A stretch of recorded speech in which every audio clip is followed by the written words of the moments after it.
This is the voice in the wilderness of the people coming to you in the great wind.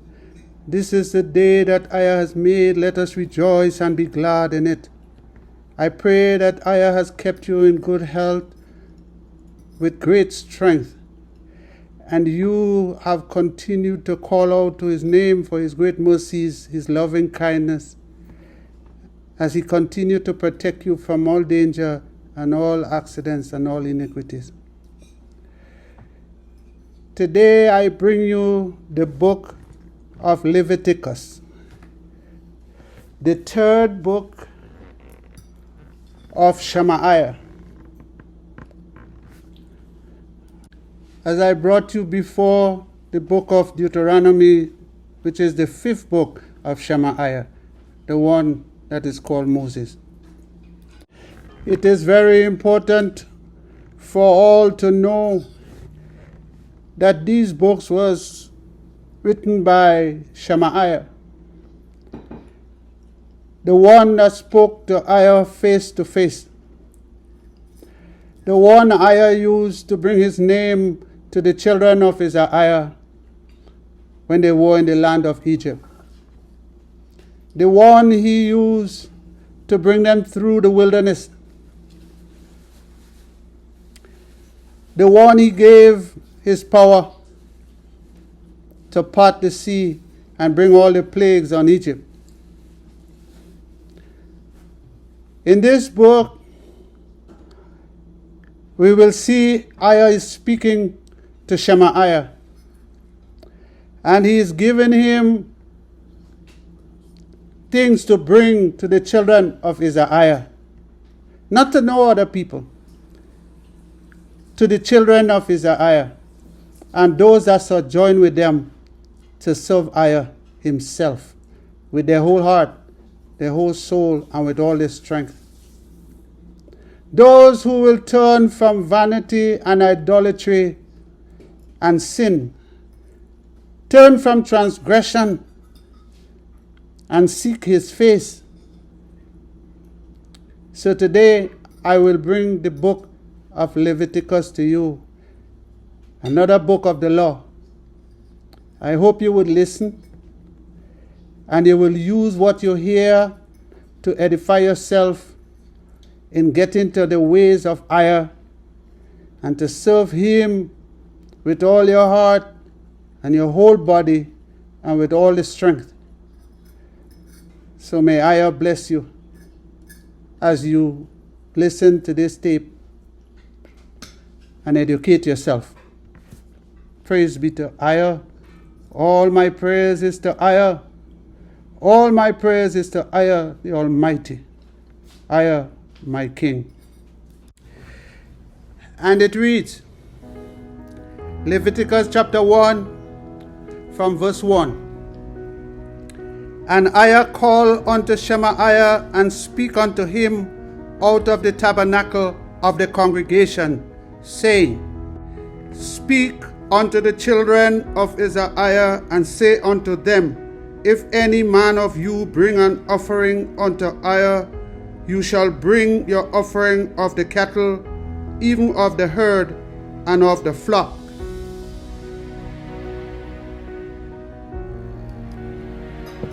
Here, my brothers and sisters, in the verse number 2, EZER is making us know clearly, if we were to bring an offering unto him, it had to be from the flock.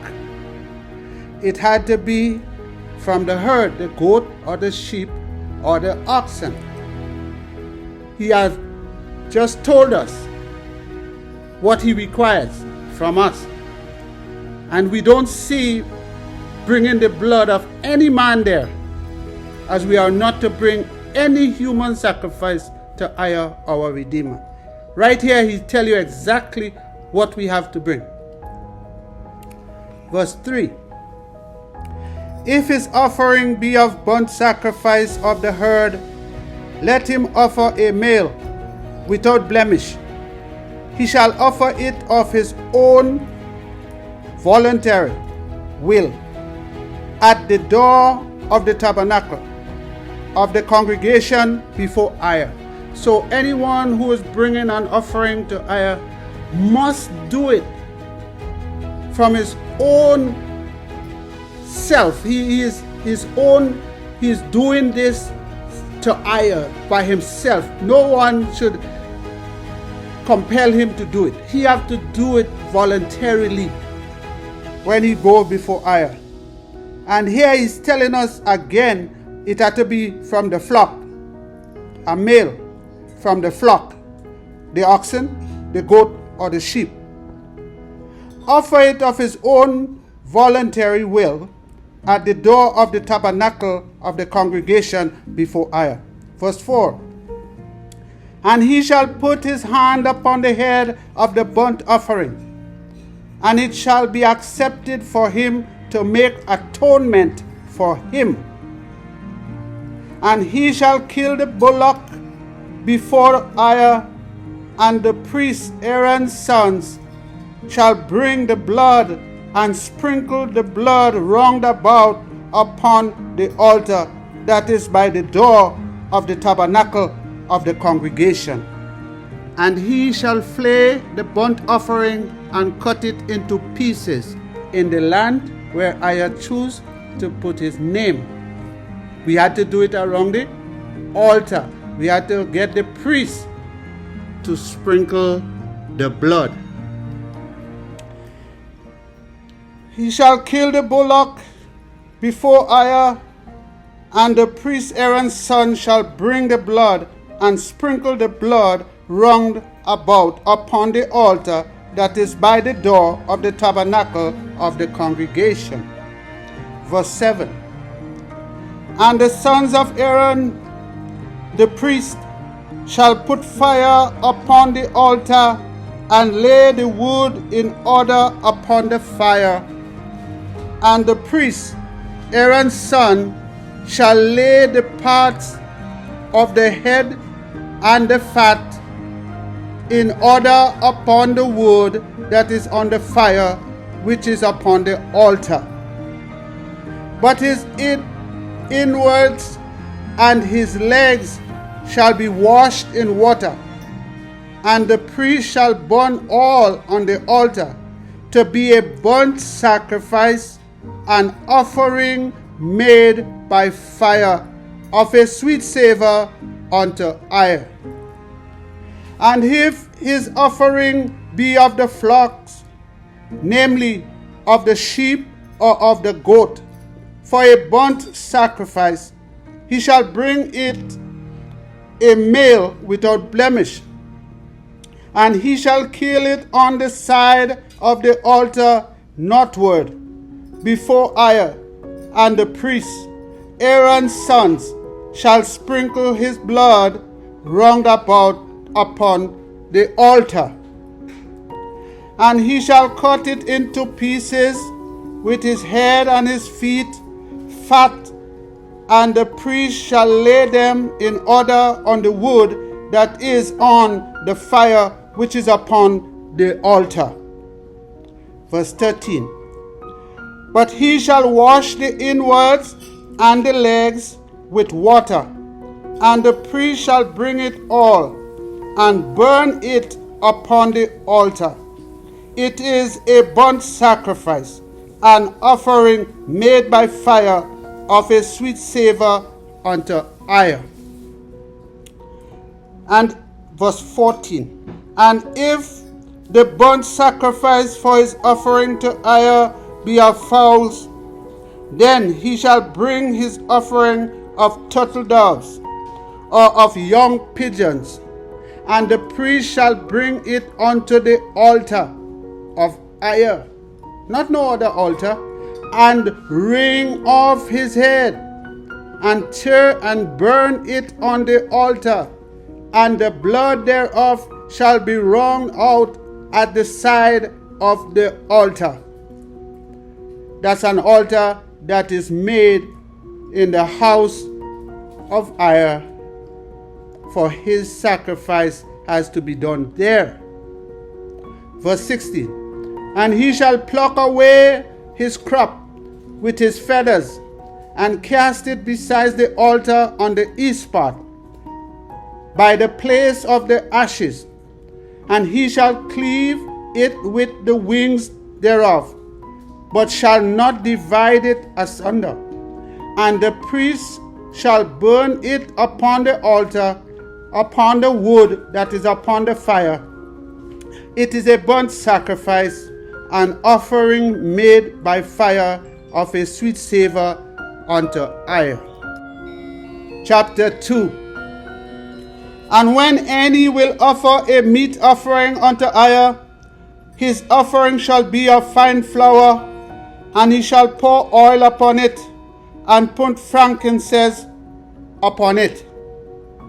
And he shall bring it to Aaron's sons, the priests, and he shall take thereof his handful of the flour thereof, and of the oil thereof, with all the frankincense.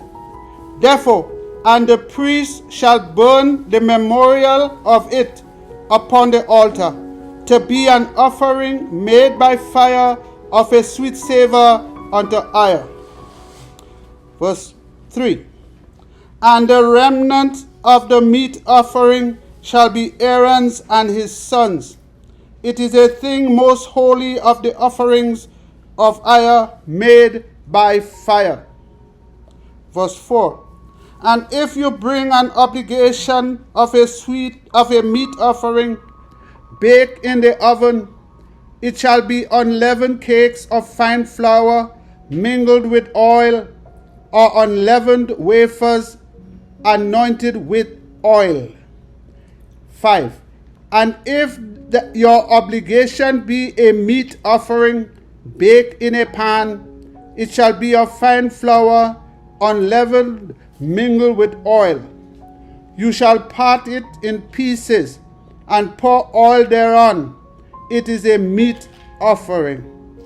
And if thy obligation be a meat offering baked in the frying pan, it shall be made of fine flour with oil. And you shall bring the meat offering that is made of these things unto EZER. And when it is presented unto the priest, he shall bring it unto the altar. Because the regular man was not allowed to go to the altar. He had a certain area that he had to go and stay. But the priest was to be taking things to the altar. Verse 9. And the priest shall take from the meat offering a memorial thereof, and shall burn it upon the altar. It is an offering made by fire of a sweet savor unto EZER. Verse 10. And that which is left of the meat offering shall be Aaron's and his sons. So what is left, they have to burn what I tell them to burn: the parts, the head, the foot, the inside, the entrails, burn that. But the other meat is for the priest and them to eat. It is a thing most holy of the offering of EZER made by fire. Verse 11. No meat offering which you shall bring unto EZER shall be made with leaven, for you shall burn no leaven, nor any honey in any offering to EZER made by fire. Verse 12. As for the obligation of the first fruits, you shall offer them unto EZER, but they shall not be burnt on the altar for a sweet savor. They were not to burn the fruits. The only thing that was supposed to be burned was the incense, the flour, and the meat. And every obligation of your meat offering you shall season with salt. Neither shall you suffer the salt of the covenant of your mighty one to be lacking from thy meat offering. My brothers and sisters, salt represents sound doctrine. Salt represents truth. With all thine offering you shall offer salt. And if you offer a meat offering of your first fruits unto EZER, you shall offer for the meat offering of thy first fruits green ears of corn dried by the fire, even corn beaten out full ears. Here he's telling us what meat means. Meat is anything. It could be the fruits, it could be the flesh, it could be the other things. But meat is what he's talking about here, is what we eat. And that's what we are offering as a sweet savor, but we have to burn it to fire. And you shall put oil upon it, and lay frankincense thereon it. It is a meat offering. And the priest shall burn the memorial of it, part of the beaten corn thereof, and part of the oil thereof, with all the frankincense thereof. It is an offering made by fire unto fire. Chapter 3. And if his obligation be a sacrifice of peace offering, if he offer it of the herd, where it be a male or female, he shall offer it without blemish before fire. No sick animal. It could be from the sheep, the oxen, or the goat. It cannot be any sick animal with any lame, any like 1 foot, 3 foot, 2 foot, no damaged animal. And he shall lay his hand upon the head of his offering, and kill it at the door of the tabernacle of the congregation. That's where the people assemble. And Aaron's son, the priest, shall sprinkle the blood upon the altar round about. Aaron's sons will collect the blood, and they have to put it on the altar. And he shall offer of the sacrifice of the peace offering an offering made by fire unto fire. The fat that covers the inwards, and all the fat that is upon the inwards, and the 2 kidneys, and the fat that is on them, that which is by the flanks, and the curl above the liver, with the kidneys it shall he take away. And Aaron's son shall burn it on the altar upon the burnt sacrifice, which is upon the wood that is on the fire. It is an offering made by fire of a sweet savor unto fire. And if his offering for a sacrifice of peace offering unto fire be of the flock, male or female, he shall offer it without blemish. If he offer a lamb for his offering, then shall he offer it before fire. And he shall lay his hand upon the head of his offering, and kill it before the tabernacle of the congregation.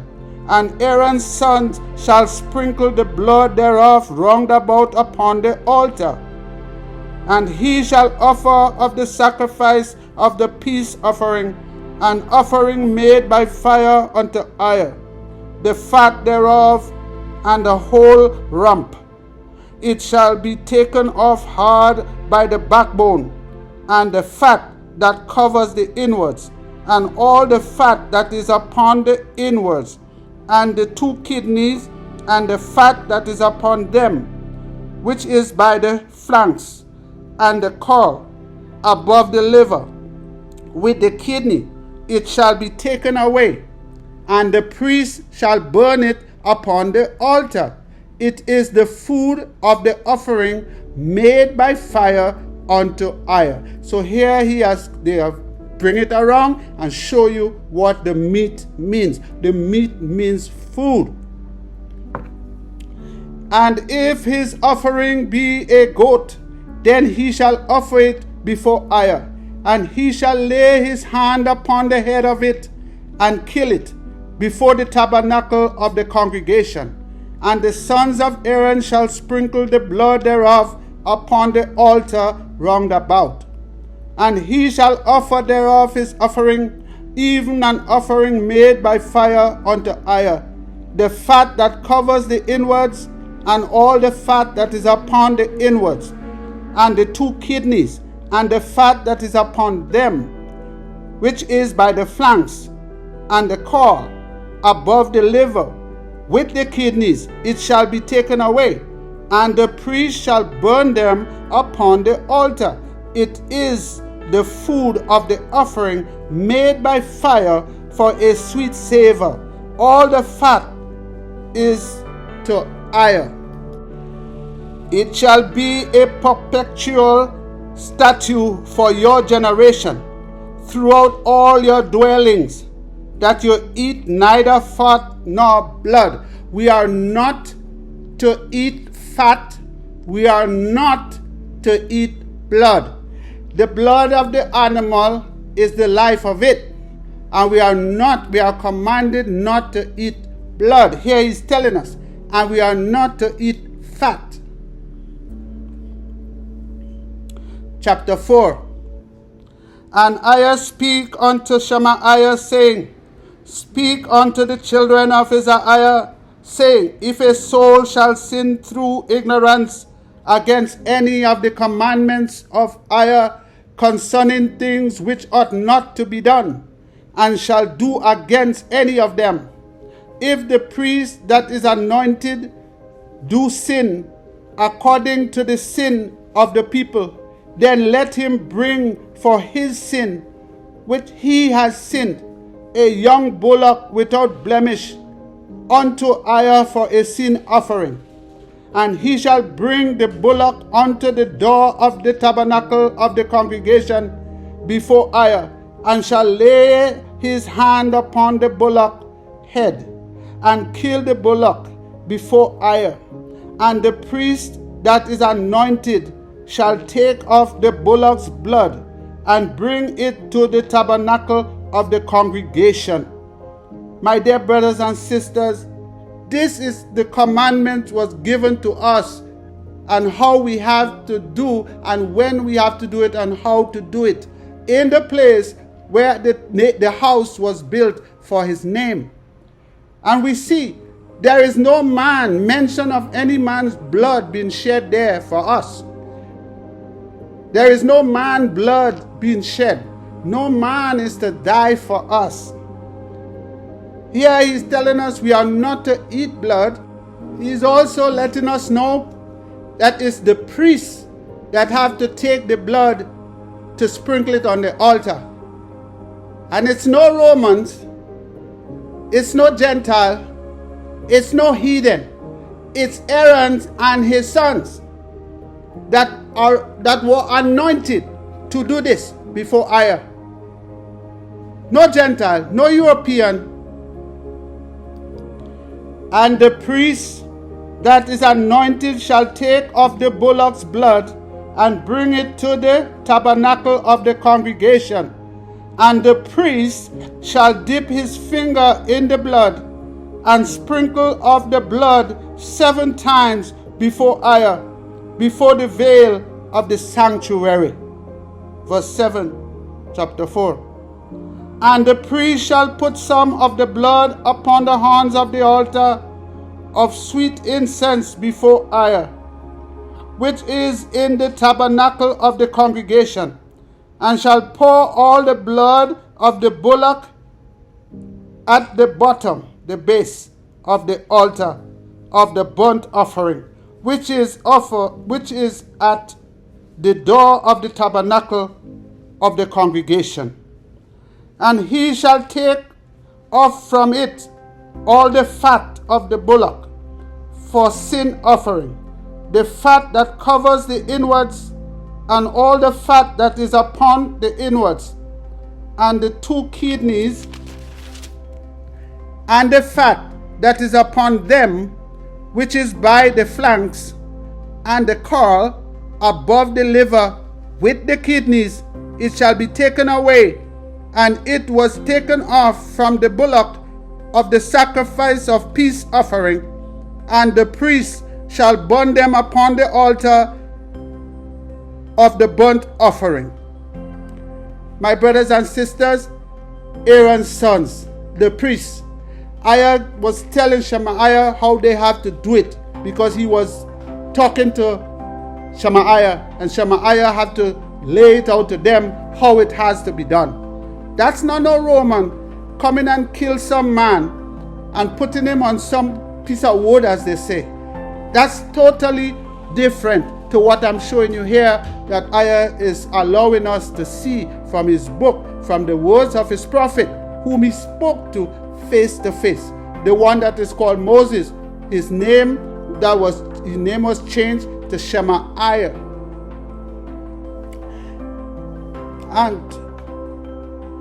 And the skin of the bullock and all his flesh, with his head and with his legs and his inwards and his dung, even the whole bullock shall be carried forth outside the camp, unto a clean place, where the ashes are poured out, and burn him on the wood with fire. Where the ashes are poured out shall he be burnt. So they have to take a bullock. It had to be outside the temple, in the area where they throw the ashes from burning on the altar. That's where it has to be burnt.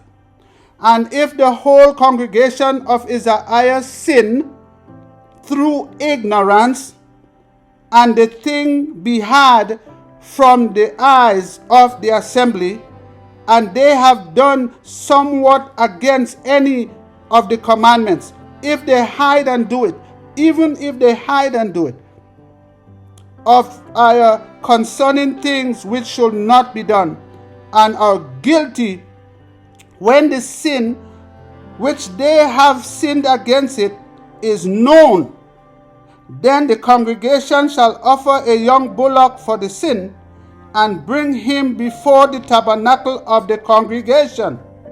And the elders of the congregation shall lay their hands upon the head of the bullock before IAH, and the bullock shall be killed before IAH, and the priest that is anointed shall bring of the bullock's blood to the tabernacle of the congregation.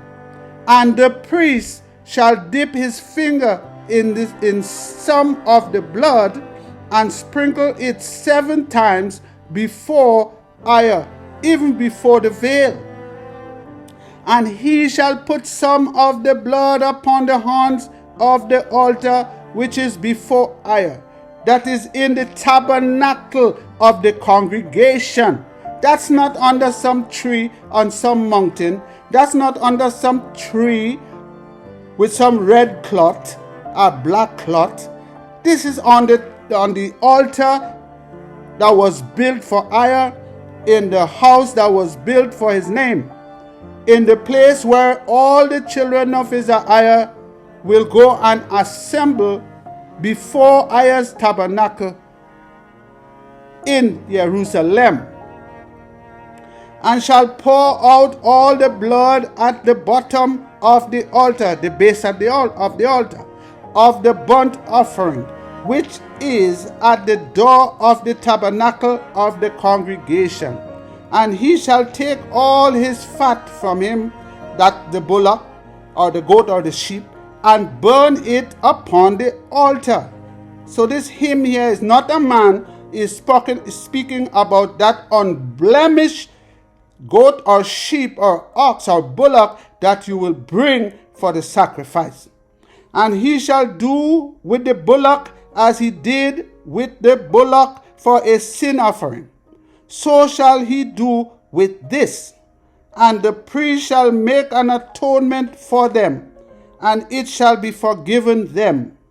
And he shall carry forth the bullock outside the camp, and burn, you see they put in him, but is burn it as he burned the first bullock. It is a sin offering for the congregation. When a ruler have sinned and done somewhat through ignorance against any of the commandments of IAH, his mighty one, concerning things which should not be done, and is guilty. Anything he is not supposed to do and he did it, he is guilty. Or if his sin wherein he has sinned come to his knowledge, he shall bring his offering, a kid of the goats, a male without blemish, and he shall lay his hand upon the head of the goat, and kill it in the place where they kill the burnt offering before EZER. It is a sin offering. And the priest shall take off the blood of the sin offering with his finger and put it upon the horns of the altar of burnt offerings, and shall pour out his blood at the base of the altar of the burnt offering. And he shall burn all his fat upon the altar as the fat of the sacrifice of peace offering. And the priest shall make an atonement for him as concerning his sin, and it shall be forgiven him.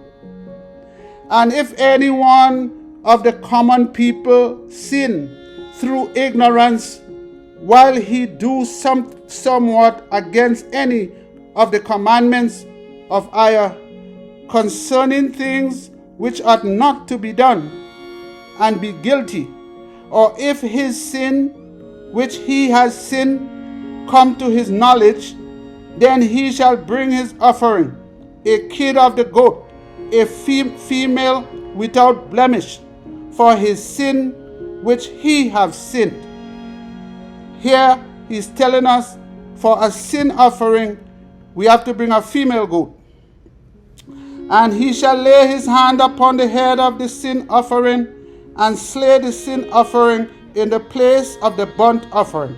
And the priest shall take of the blood thereof with his fingers, and put it upon the horns of the altar of burnt offering, and shall pour out all the blood thereof at the bottom of the altar, the base. And he shall take away all the fat thereof, as the fat is taken away from off the sacrifice of peace offering.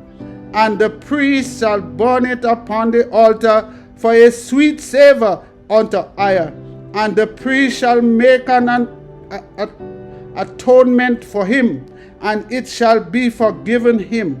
And if he bring a lamb for a sin offering, he shall bring it a female without blemish. And he shall lay his hand upon the head of the sin offering, and slay it for a sin offering in the place where they kill the burnt offering.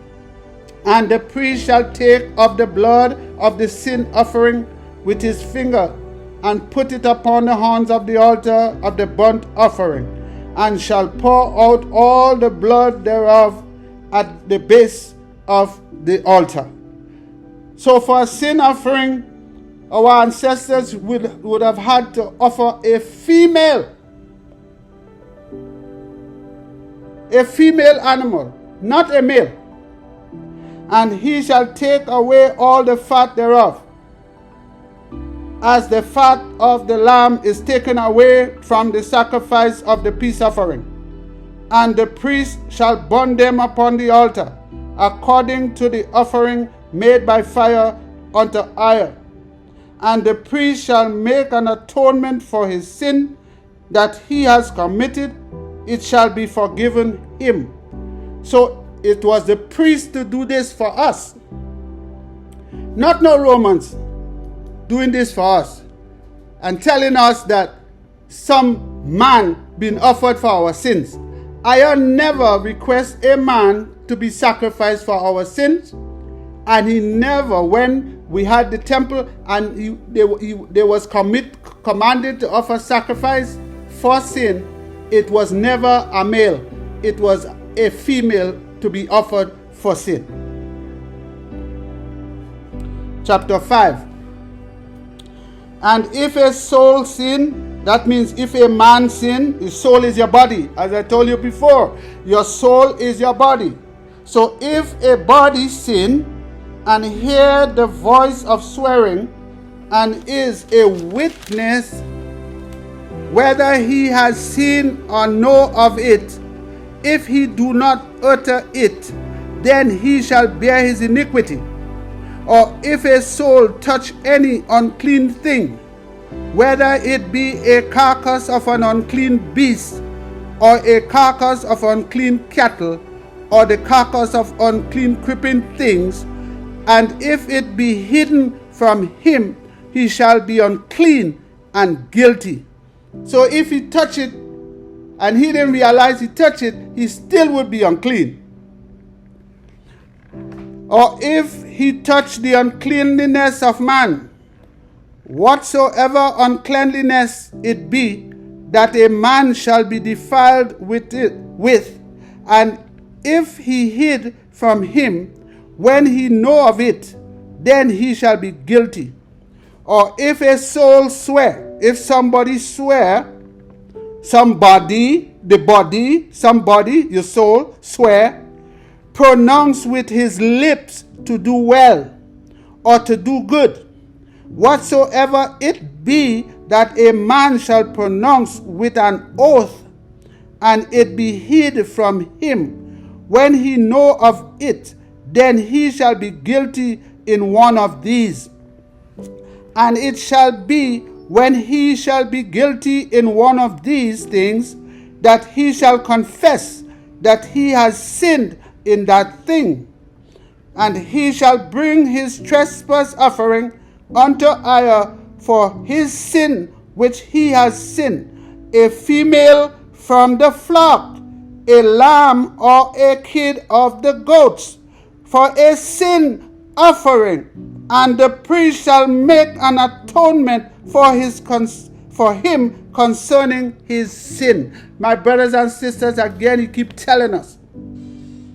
Verse 7, and if he be not able to bring a lamb, then he shall bring for his trespass which he has committed 2 turtle doves or 2 young pigeons unto EZER, one for a sin offering and the other for a burnt offering. And he shall bring them unto the priest, who shall offer that which is for the sin offering first, and wring off his neck from his neck, his head from his neck, but shall not divide it asunder. He is not to divide that turtle dove. He just have to wring off the head, offer it on the offering. My dear brothers and sisters, I hope you are seeing what EZER commanded us to do when we was in the land, and how similar it is to what these heathens are doing to devils and demons. And that's why they turn from EZER's sacrifice and they start sacrificing to the devils and demons of the land of Canaan. He shall sprinkle of the blood of the sin offering upon the side of the altar, and the rest of the blood shall be wrung out at the bottom of the altar. It is a sin offering.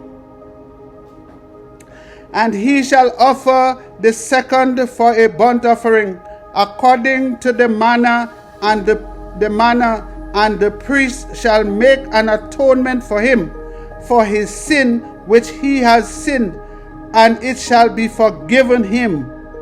But if he be not able to bring 2 turtle doves or 2 young pigeons, then he that sinned shall bring for his offering the 10th part of an ephah of fine flour for a sin offering.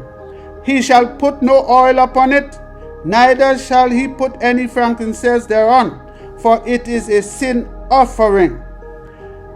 Then shall he bring it unto the priest, and the priest shall take his handful of it, even a memorial thereof, and burn it on the altar according to the offering made by fire unto EZER.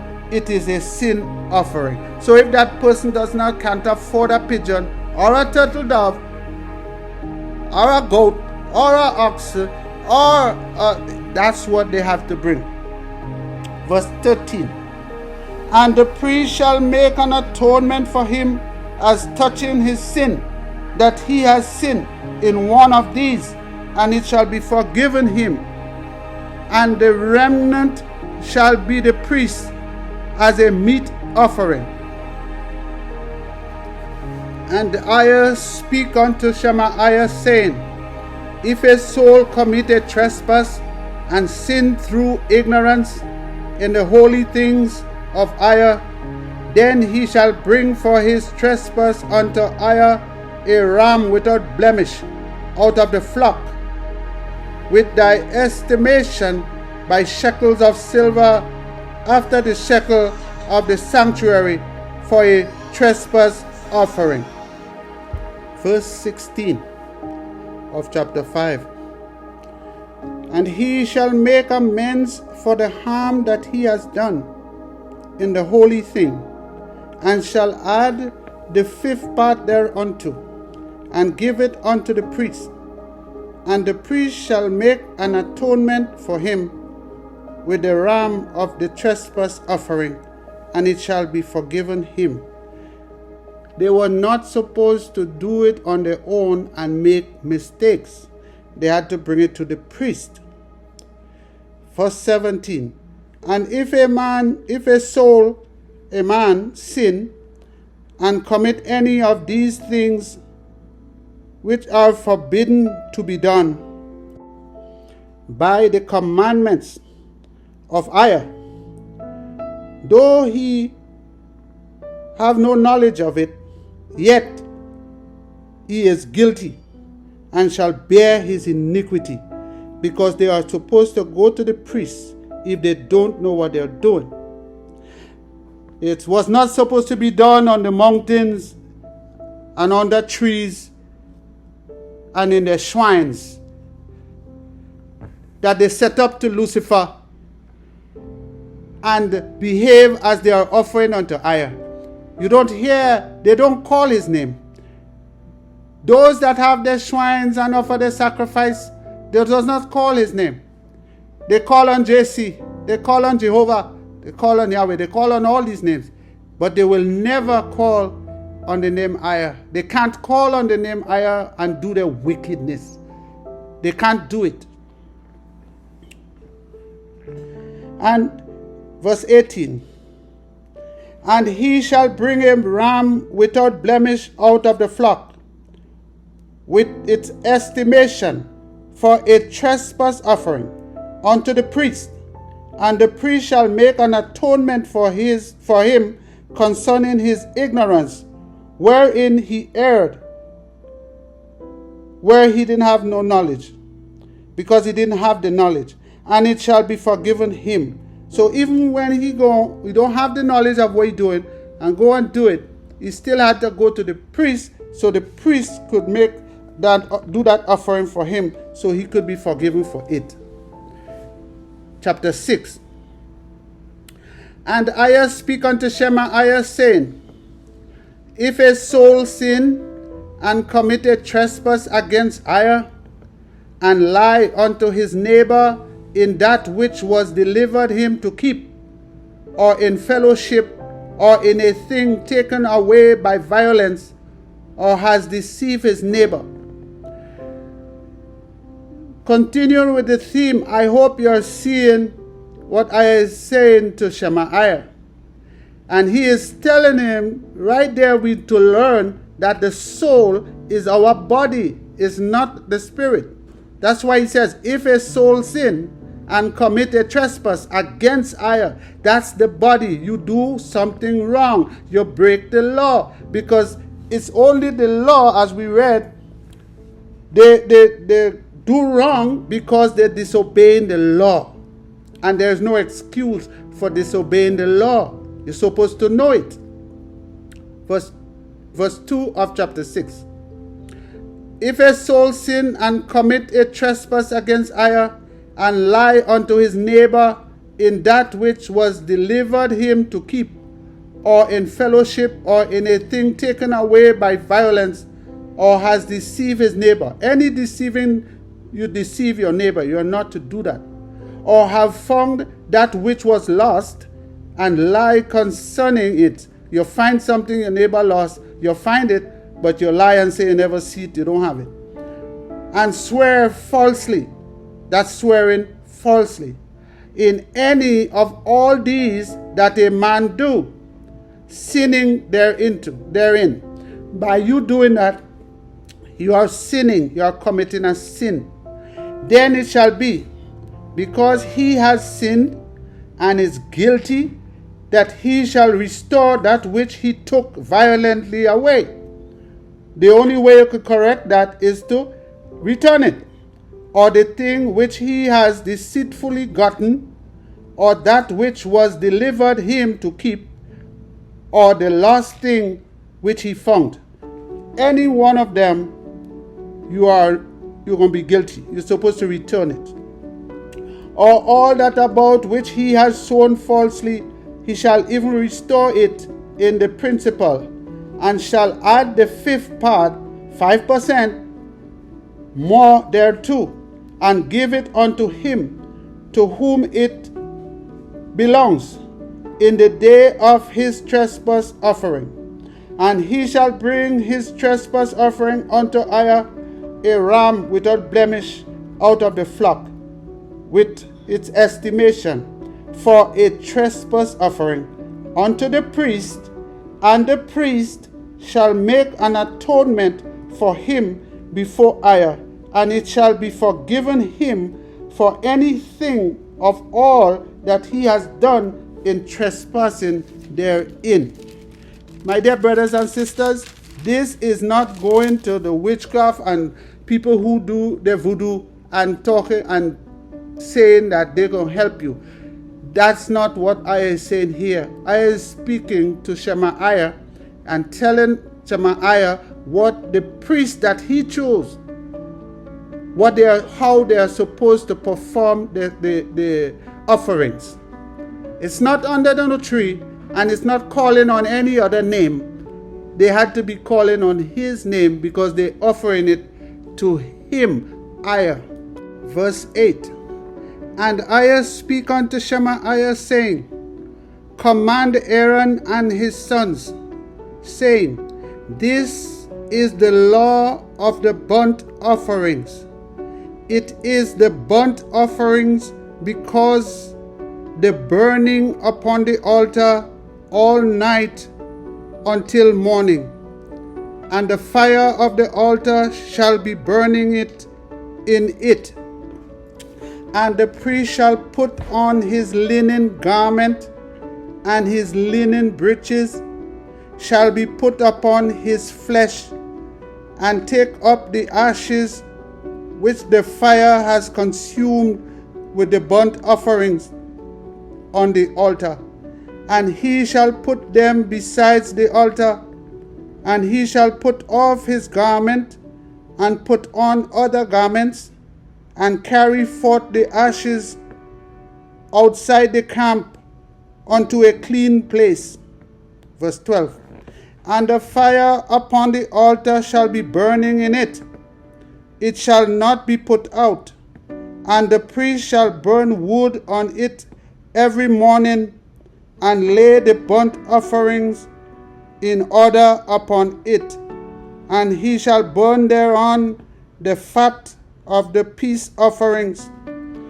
The fire shall ever be burning upon the altar. It shall never go out. And this is the law of the meat offering. The sons of Aaron shall offer it before EZER, before the altar. And he shall take of it his handful of the flour of the meat offering, and of the oil thereof, and all the incense, the frankincense, which is upon the meat offering, and shall burn it upon the altar for a sweet savor, even the memorial of it unto EZER. Verse 16 of 6. And the remainder thereof shall Aaron and his sons eat.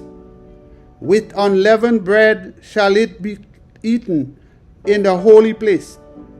In the court of the tabernacle of the congregation they shall eat it.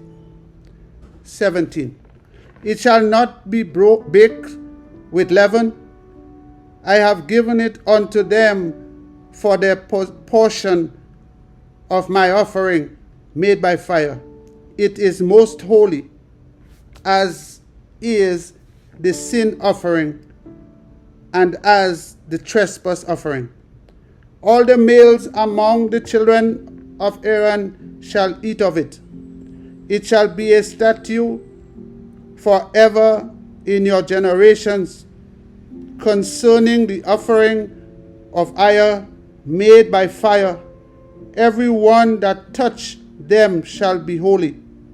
And EZER speak unto Shemaiah, saying, This is the offering of Aaron and of his sons, which they shall offer unto EZER in the day when he is anointed. The 10th part of an ephah of fine flour for a meat offering, perpetual half of it in the morning, and half thereof at night. In a pan it shall be made with oil, and when it is baked, you shall bring it in, and the baken pieces of the meat offering shall you offer for a sweet savor unto EZER. And the priest and his sons that is anointed in his stead shall offer it. It is a statute forever unto EZER. It shall be wholly burnt. For every meat offering for the priest shall be wholly burnt. It shall not be eaten. And EZER speak unto Shemaiah, saying, Speak unto Aaron and to his sons, saying, This is the law of the sin offering. In the place where the burnt offering is killed, shall the sin offering be killed. Before EZER it is most holy. The priest that offer it for sin shall eat it. In the holy place shall it be eaten, in the court of the tabernacle of the congregation. Whatsoever shall touch the flesh thereof shall be holy. And when there is sprinkled of the blood thereof upon any garment, you shall wash that whereon it was sprinkled in the holy place. But the earthen vessel wherein it is sodded shall be broken, and if it be sodded in a brazen pot, it shall be both scoured and rinsed in water. All the males among the priests shall eat thereof. It is most holy.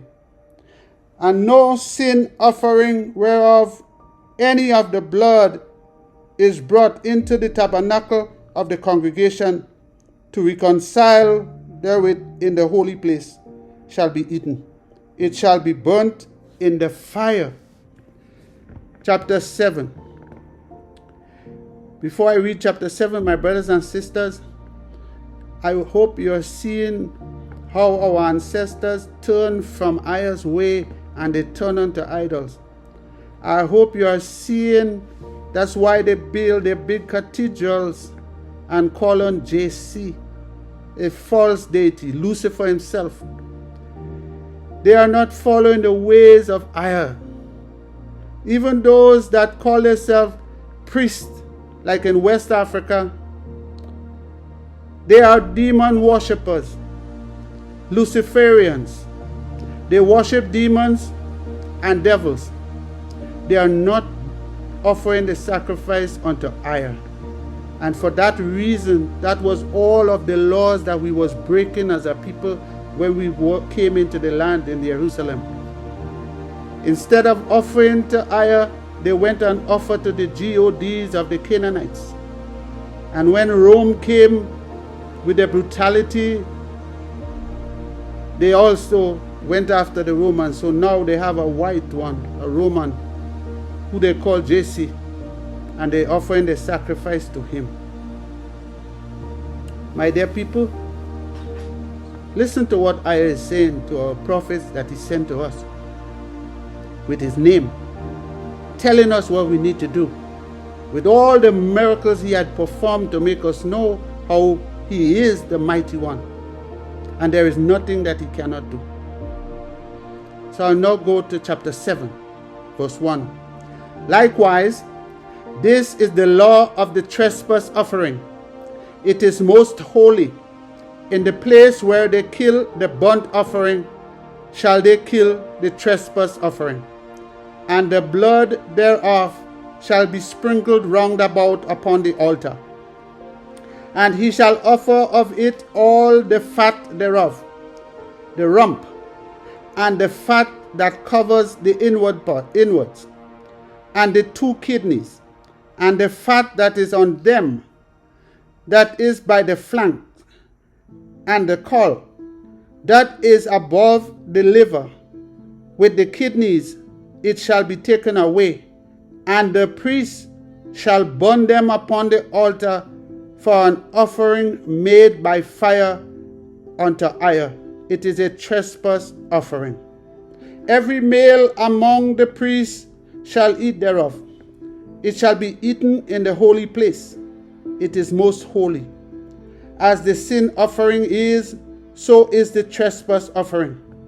There is one law for them. The priest that maketh atonement therewith shall have it.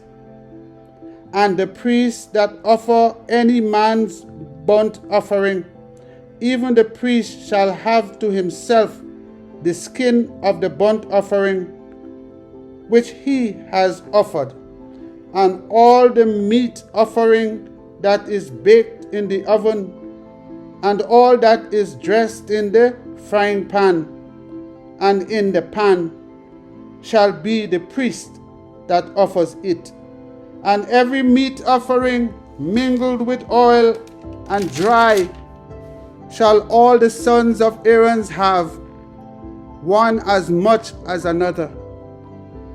Verse 11. And this is the law of the sacrifice of peace offering, that he shall offer unto EZER. If he offer it for a thanksgiving, then he shall offer with the sacrifice of thanksgiving unleavened cakes mingled with oil, unleavened wafers anointed with oil, and cakes mingled with oil of fine flour fried.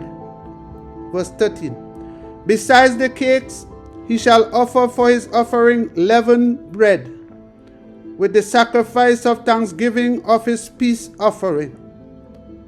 And of it he shall offer one out of the whole obligation, for an heave offering unto EZER. And it shall be the priest that sprinkled the blood of the peace offering, and the flesh of the sacrifice of this peace offering for thanksgiving shall be eaten the same day that it is offered. He shall not leave any of it until the morning.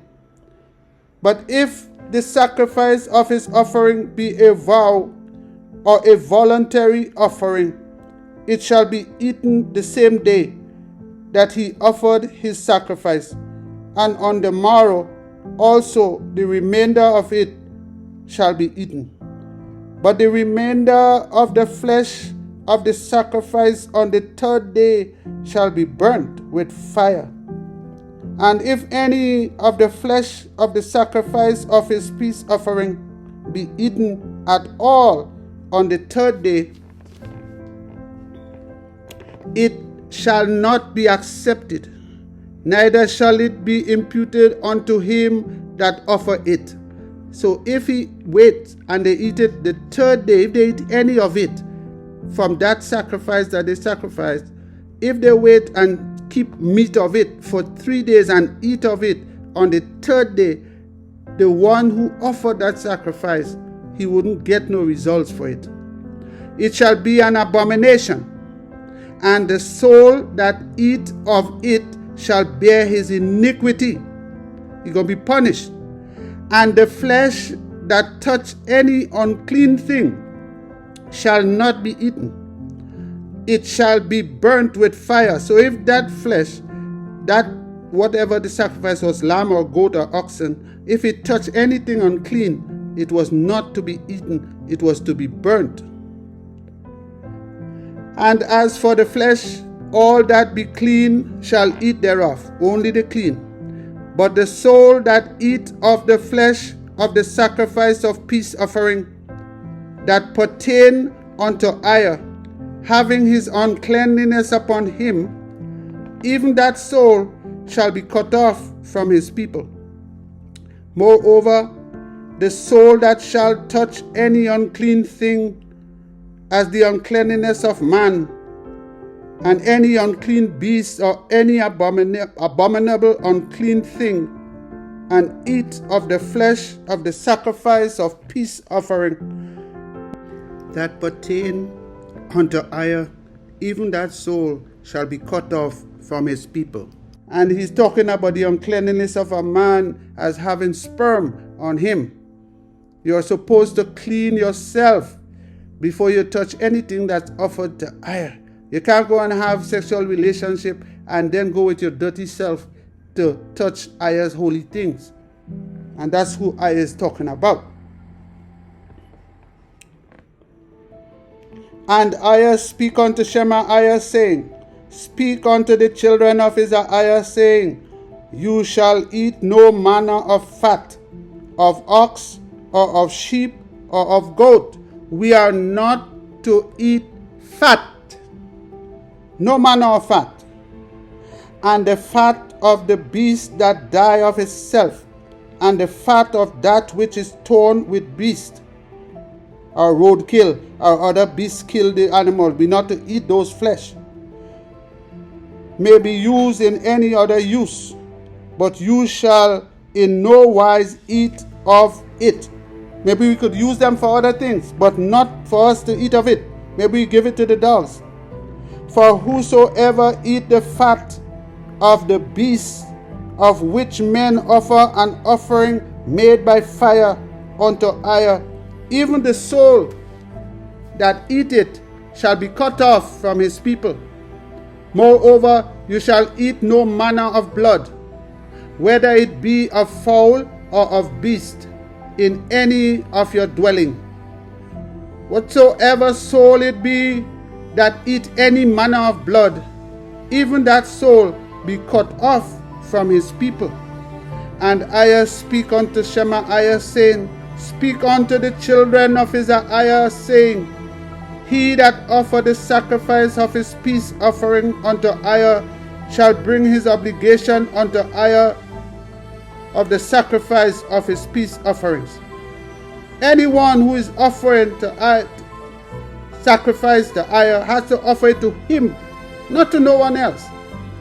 No praise to JC, praise to EZER. No thanksgiving to JC, thanksgiving to EZER. Call upon him, no one else. His own hands shall bring the offering of EZER made by fire. That person, you have to bring it in your own hand. If you're going to the priest, you have to bring it to your own hand. The fat with the breast, it shall he bring, that the breast may be waved for a wave offering before EZER. And the priest shall burn the fat upon the altar, but the breast shall be Aaron's and his sons.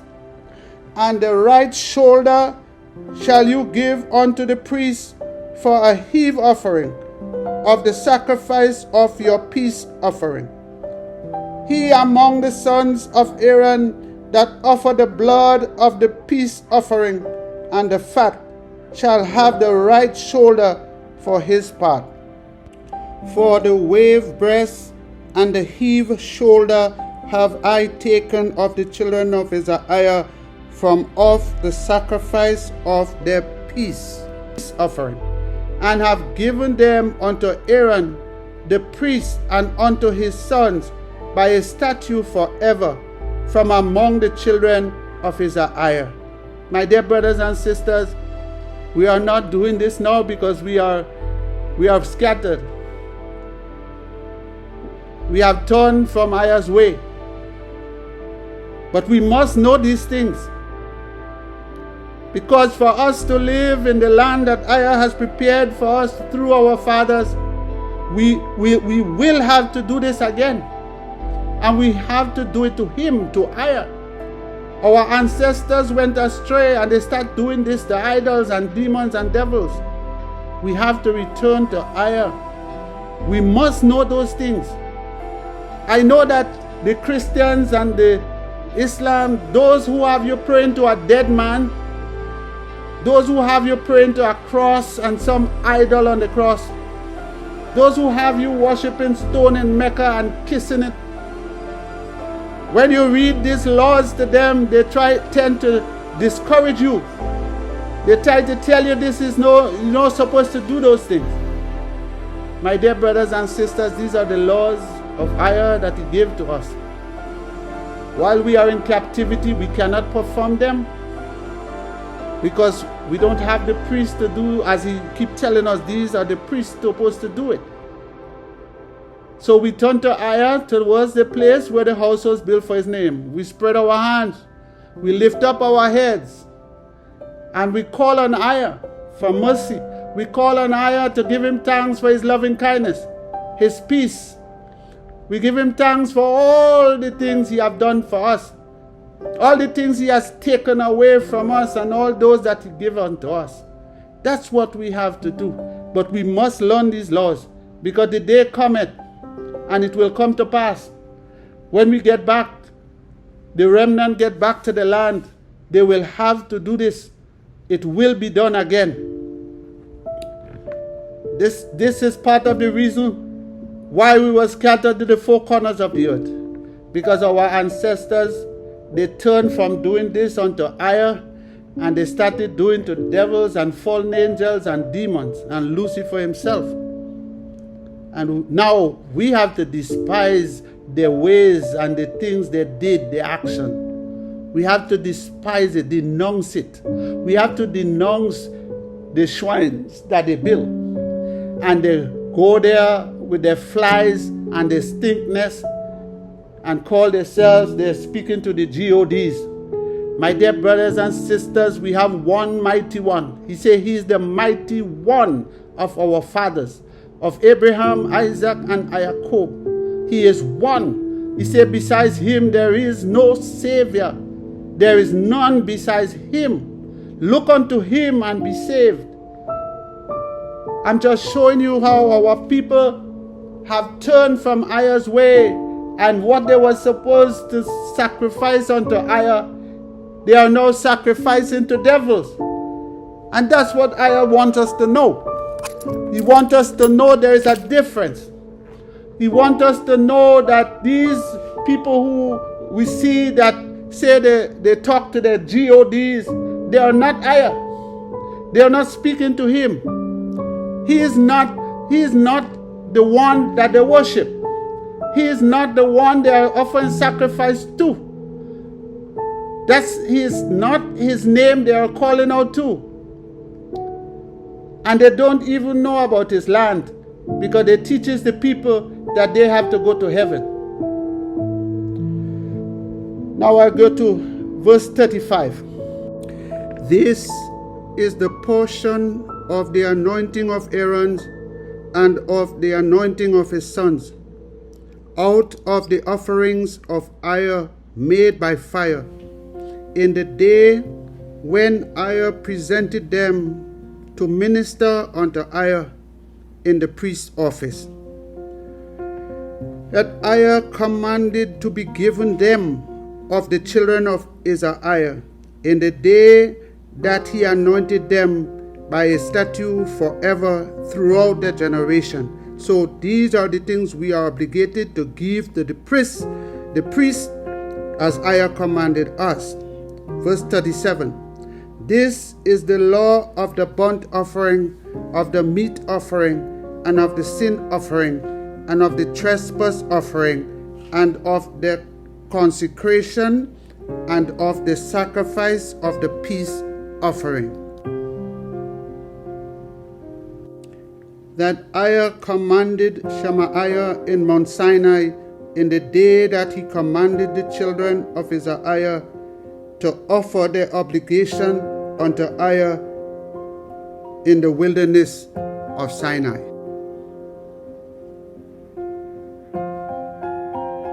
My brothers and sisters, we have gone so far from IAH that when these words are being read or mentioned, our people tend to believe it's evil.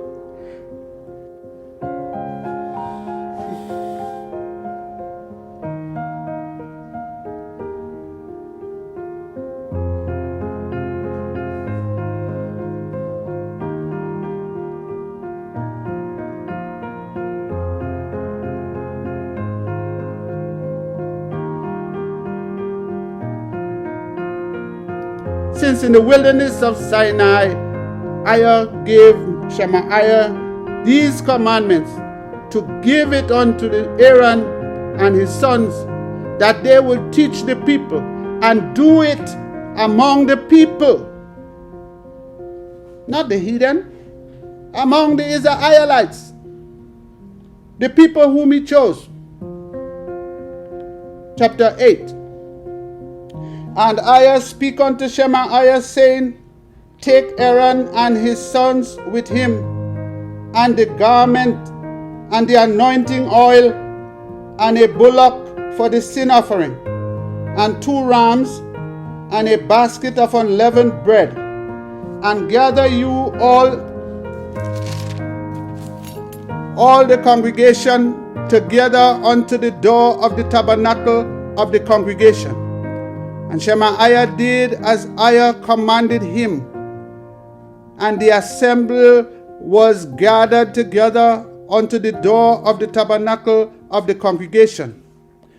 And Shemaiah said unto the congregation, This is the thing that Ayah commanded to be done. And Shemaiah brought Aaron and his sons, and washed them with water.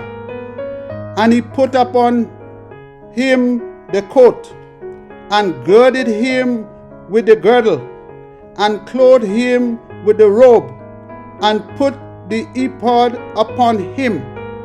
And he girded him with the curious girdle of the ephod, and bound it unto him therewith. And he put the breastplate upon him. Also he put in the breastplate the Urim and the Thummim. And he put the mitre upon his head, also upon the mitre, even upon his forefront. Did he put the golden plate, the holy crown, as Ayah commanded Shemaiah. And Shemaiah took the anointing oil, and anoint the tabernacle and all that was therein, and sanctified them. And he sprinkled thereof upon the altar 7 times, anointed the altar and all his vessels, both the laver and his foot, to sanctify them. And he poured off the anointing oil upon Aaron's head, and anointed him to sanctify him. And Shemaiah brought Aaron's sons, and put coats upon them, and girded them with girdles, and put bonnets upon them, as Ayah commanded Shemaiah. And he brought the bullock for the sin offering, and Aaron and his sons laid their hands upon the head of the bullock for the sin offering, and he slew it. And Shemaiah took the blood, and put it upon the horns of the altar round about with his finger, and purified the altar, and poured the blood at the bottom of the altar, and sanctified it, to make reconciliation upon it. My dear brothers and sisters, here Shemaiah is telling us what Ayah commanded him to do. And then when you read your book to these heathens, they tend to tell you, well, like, this is evil. What he told them was like evil. They had to shed blood. They had to throw the blood on the altar. They had to kill the animal. But that's what Ayah requires of us. But while they're telling our people that this is bad, they're telling them that a man shed his blood for them. And they believe it. Here Ayah is telling us we use the turtle dove, the ram from the goat, and the sheep, and the bullock. He's not telling us about use no man. But they who find and and feel that this is wrong, they're telling you that a man was offered for you. My people, we need to get back into the way of EZER. We must get back into the way of EZER with our whole heart, whole soul, and with all our strength. Continue, verse 16. And he took all the fat that was upon the inwards, and the caul above the liver, and the 2 kidneys, and their fat. And Shemaiah burned it upon the altar. But the bullock and his hide, his flesh, and his dung, he burned with fire outside the camp, as EZER commanded him. And he brought the ram for the burnt offering, and Aaron and his sons laid their hands upon the head of the ram, and he killed it. And Shemaiah sprinkled the blood upon the altar round about. And he cut the ram in 2 pieces. And Shemaiah burned the head, and the pieces, and the fat. And he washed the inward and the legs in water. And Shemaiah burned the whole ram upon the altar. It was a burnt sacrifice for a sweet savor, an offering made by fire unto EZER, as EZER commanded him. And he brought the other ram, the ram of consecration. And Aaron and his sons laid their hands upon the head of the ram, and he slew it. And Shemaiah took off the blood of it, and put it upon the tip of Aaron's right ear, and upon the thumb of his right hand, and upon the great toe of his right foot. And he brought Aaron's sons, and Shemaiah put off the blood upon the tip of the right ear, and upon the thumb of the right hand, and upon the great toe of the right foot. And Shemaiah sprinkled the blood upon the altar round about. And he took the fat and the rump, and all the fat that was upon the inwards, and the caul above the liver, and the 2 kidneys, and their fat, and the right shoulder. And out of the basket of unleavened bread that was before EZER, he took 1 unleavened cake, and a cake of oiled bread, and 1 wafer, and put them on the fat, and upon the right shoulder. And he put all upon Aaron's hands, and upon his sons' hands, and waved them for a wave offering before EZER.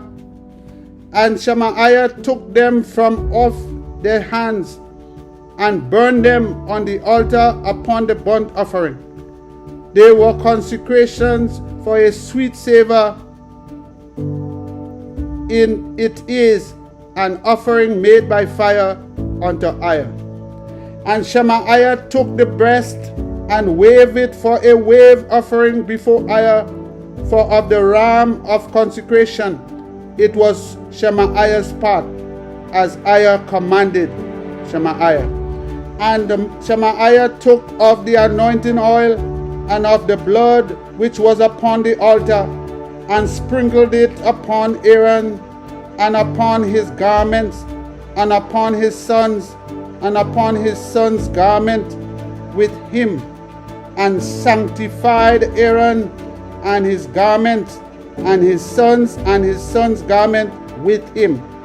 And Shemaiah said unto Aaron and to his sons, boil the flesh at the door of the tabernacle of the congregation, and there eat it with the bread that is in the basket of the consecrations, as I commanded, saying, Aaron and his sons shall eat it. And that which remain of the flesh and of the bread shall you burn with fire, and you shall not go out of the door of the tabernacle of the congregation in 7 days, until the day of your consecration be at an end. For 7 days shall he consecrate you, as he has done this day. So EZER has commanded to do.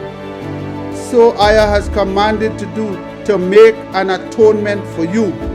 Therefore shall you abide at the door of the tabernacle of the congregation, day and night, 7 days, and keep the charge of EZER, that you die not. For so I am commanded. So Aaron and his sons did all things that EZER commanded by the hand of Shemaiah. Chapter 9. And it came to pass on the 8th day that Shemaiah called Aaron and his sons and the elders of EZER-IAH.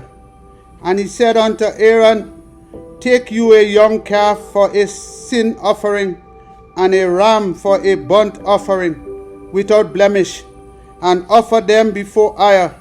And unto the children of EZER-IAH you shall speak, saying, Take you a kid of the goats for a sin offering, and a calf and a lamb, both of the first year, without blemish, for a burnt offering.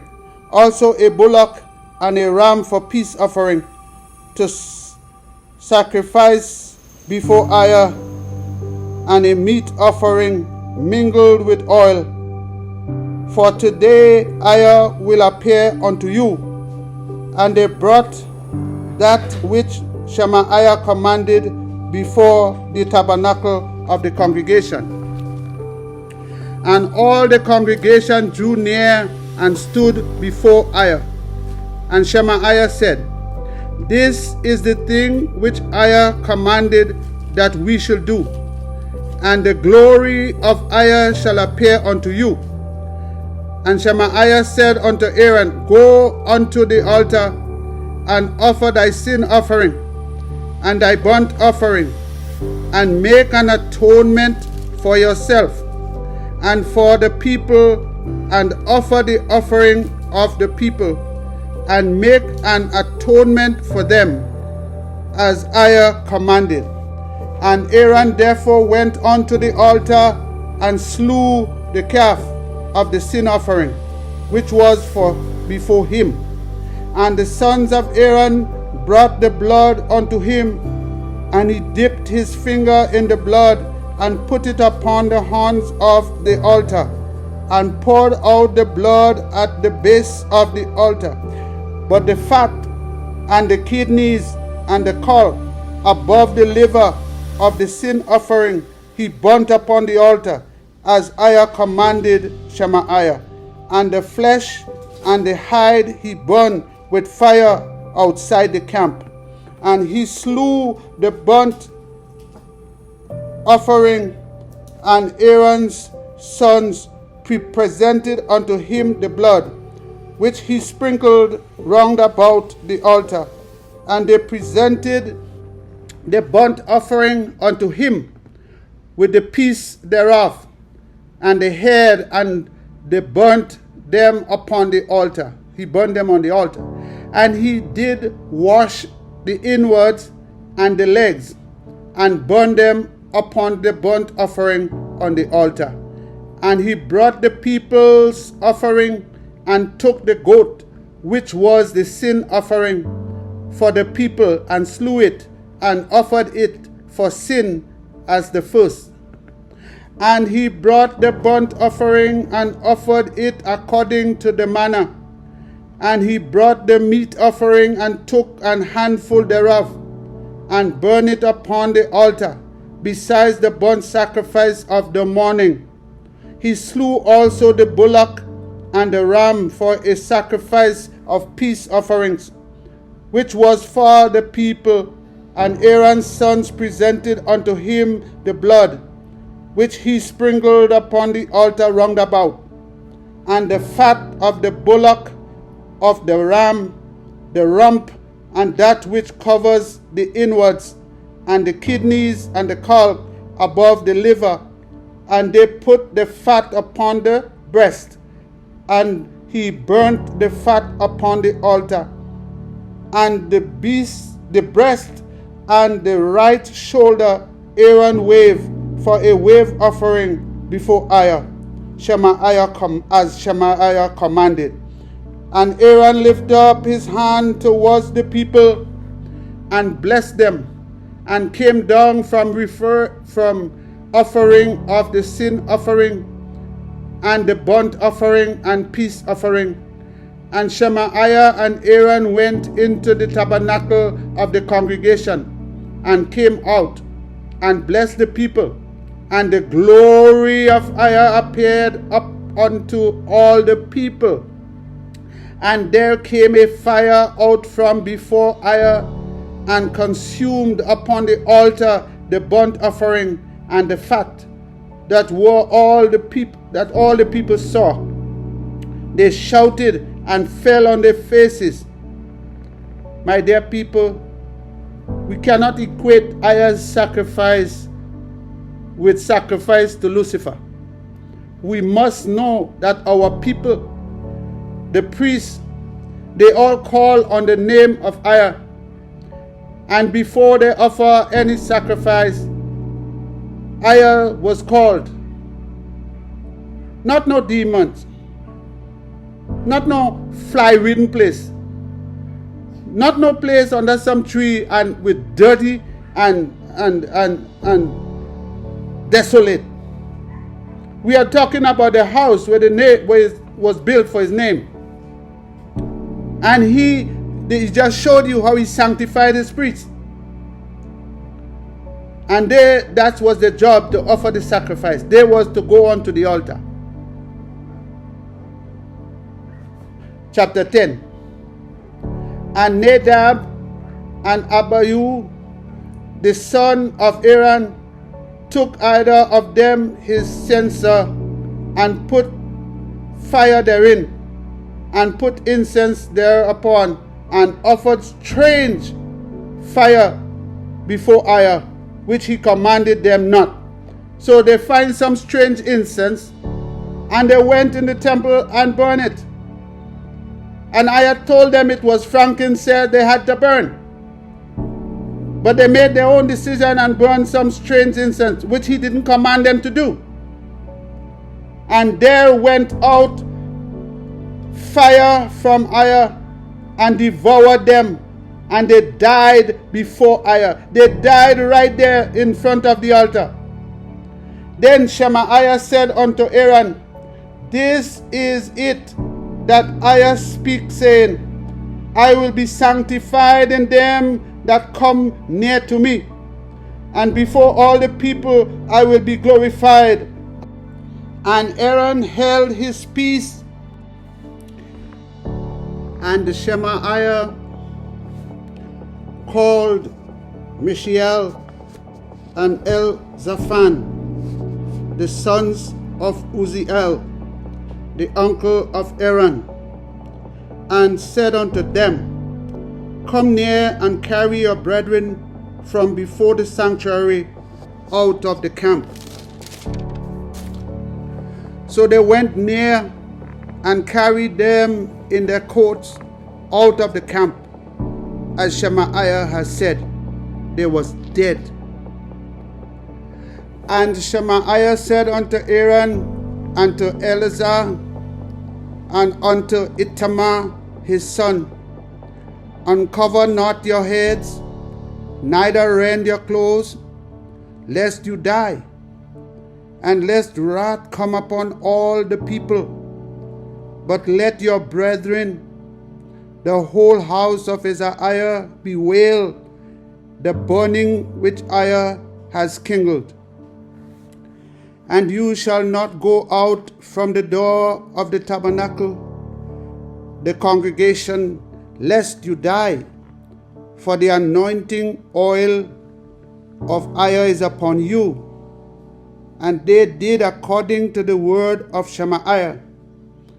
And Iah speak unto Aaron, saying, Do not drink wine, nor strong drink, you nor your sons with you, when you go into the tabernacle of the congregation, lest you die. It shall be a statute forever throughout your generations. and that you may put difference between holy and unholy, and between unclean and clean, and that you may teach the children of EZER-IAH all the statutes which EZER has spoken unto them by the hand of Shemaiah.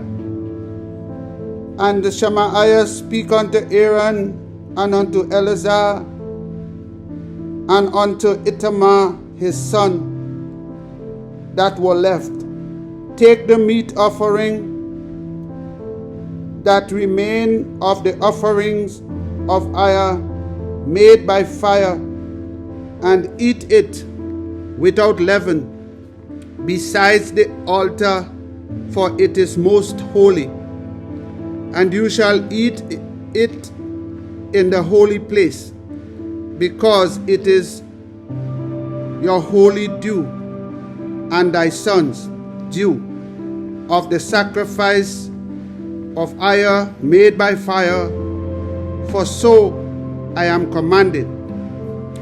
And the wave breast, heave shoulder, shall you eat in a clean place, you and your son and your daughters with you, for they be thy due, and your sons' due, that are given out of the sacrifice of peace offering of the children of EZER-IAH.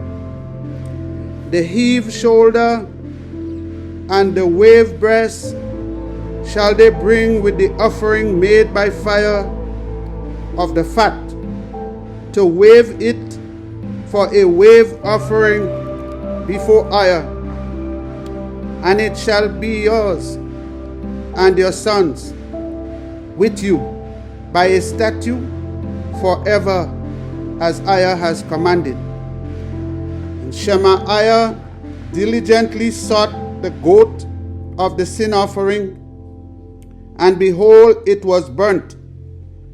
And he was angry with Eleazar and Ithamar, the son of Aaron, that were left alive, saying, Why have you not eaten the sin offering in the holy place, seeing it is most holy? And EZER has given it to you to bear the iniquity of the congregation, to make atonement for them before EZER. Behold, the blood of it was not brought in within the holy place. You shall indeed have eaten it in the holy place, as I commanded. So the brothers made mistakes. They didn't follow the instruction that was given to them. And that was the two brothers that was left. And Aaron said unto Shemaiah, Behold, this day have they offered their sin offering and their burnt offering before EZER, and such things have befallen me. And if I had eaten the sin offering today, should it have been accepted in the sight of EZER? And when Shemaiah heard that, he was content. Chapter 11. And EZER speak unto Shemaiah and to Aaron, saying unto them, Speak unto the children of EZER-IAH, saying, These are the beasts that you shall eat among all the beasts that are on the earth. Whatsoever parteth the hoof, and is cleave-footed, and chew the cud among the beasts, that shall you eat. Nevertheless, these shall you not eat of them that chew the cud, or of them that divide the hoof, as the camel, because he chewed the cud, but divided not the hoof, he is unclean unto you. And the coney, because he chewed the cud, but divide not the hoof, he is unclean to you. And the hare, because he chewed the cud, but divide not the hoof, he is unclean unto you. And the swine, though he divide the hoof, and be cloven-footed, yet he cheweth not the cud, he is unclean to you. Of their flesh shall you not eat, their carcass shall you not touch, they are unclean to you. These shall you eat of all that are in the waters. Whatsoever has fins and scales in the waters, in the sea, and in the rivers, them shall you eat. And all that have not fins and the scale in the sea and in the rivers, of all that move in the waters, and of any living thing which is in the waters, they shall be an abomination unto you. They shall be even an abomination unto you. You shall not eat of their flesh, but you shall have their carcasses in abomination. Whatsoever has no fins, no scale in the waters, that shall be an abomination unto you. EZER-IAH, hear what EZER-IAH is saying to you. And these are they which you shall have in abomination among the fowls. They shall not be eaten. They are an abomination. The eagle and the ostrich and the osprey and the vulture and the kite after his kind, every raven after his kind, and the owl and the nighthawk and the cuckoo and the hawk after his kind, and the little owl and the cormorant and the great owl and the swan and the pelican and the gier eagle and the stork and the heron after her kind, and the lapwing and the bat. All fowls that creep, going upon all fours, shall be an abomination unto you. Yet these may you eat of every flying, creeping thing that goes upon all fours, which have legs above their feet, to leap withal upon the earth. Even these of them you may eat: the locust after his kind, and the ball locust after his kind, and the beetle after his kind, and the grasshopper after his kind. But all other flying, creeping things that have 4 feet shall be an abomination unto you, and for these you shall be unclean. Whosoever touch the carcass of them shall be unclean until the evening. And whosoever bear out of the carcass of them shall wash his clothes and be unclean until the evening. The carcasses of every beast which divide the hoof and is not clove-footed, nor chew the cud, are unclean unto you. Every one that touch them shall be unclean. And whatsoever goes upon his paws among all manner of beasts that go on all fours, those are unclean unto you. Whoso touch their carcasses shall be unclean until the evening. And he that bear the carcass of them shall wash his clothes and be unclean until the evening. They are unclean unto you.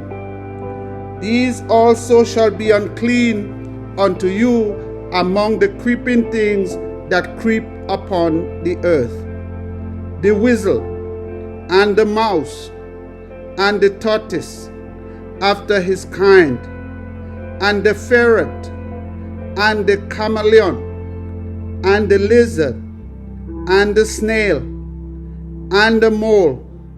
These are unclean to you among all that creep. Whosoever do touch them when they be dead shall be unclean until the evening. And upon whatsoever any of them when they are dead do fall, it shall be unclean, whether it be any vessel of wood, or remnant, or skin, or sack, whatsoever vessel it be, wherein any work is done, it must be put into water, and it shall be unclean until the evening. So it shall be cleansed. Anything they touch must be washed until the evening. And every earthen vessel whereinto any of them falleth, whatsoever is in it shall be unclean. So if you have the jars and you put your beans or whatever in there, and those things was to die in there, everything is unclean now. And you shall break it. Of all meat which may be eaten, that on which such water come shall be unclean. So when you wash them and that water fall in another pot or in another plate or any, now everything is unclean. And all drink that may be drunk in every such vessel shall be unclean. You're not to use those vessels until they are washed properly or they are destroyed. And everything whereupon any part of the carcass fall shall be unclean, whether it be an oven or a range. For pots they shall be broken down, for they are unclean, and shall be unclean unto you. My brothers and sisters, these are the laws EZER is telling us and teaching us, and they are for our health and for our strength. Nevertheless, a fountain or pit wherein there is plenty of water shall be clean. If it's a large volume of water and they fall in there, the water still could be clean, but you have to take them out and throw them away. But that which touch their carcass shall be unclean. If they die, then it becomes unclean. And if any part of their carcass fall upon any sowing seeds which is to be sown, it shall be unclean. So if they die among your seeds that you're about to plant, then your seeds and all is unclean. But if any water be put upon the seed, and any part of their carcass fall thereon, it shall be unclean unto you. And if any beast of which you may eat die, he that touch the carcass thereof shall be unclean until the evening. And he that eat of the carcass of it shall wash his clothes, and be unclean until the evening. He also that bears the carcass of it shall wash his clothes, and be unclean until the evening. And every creeping thing that creep upon the earth shall be an abomination.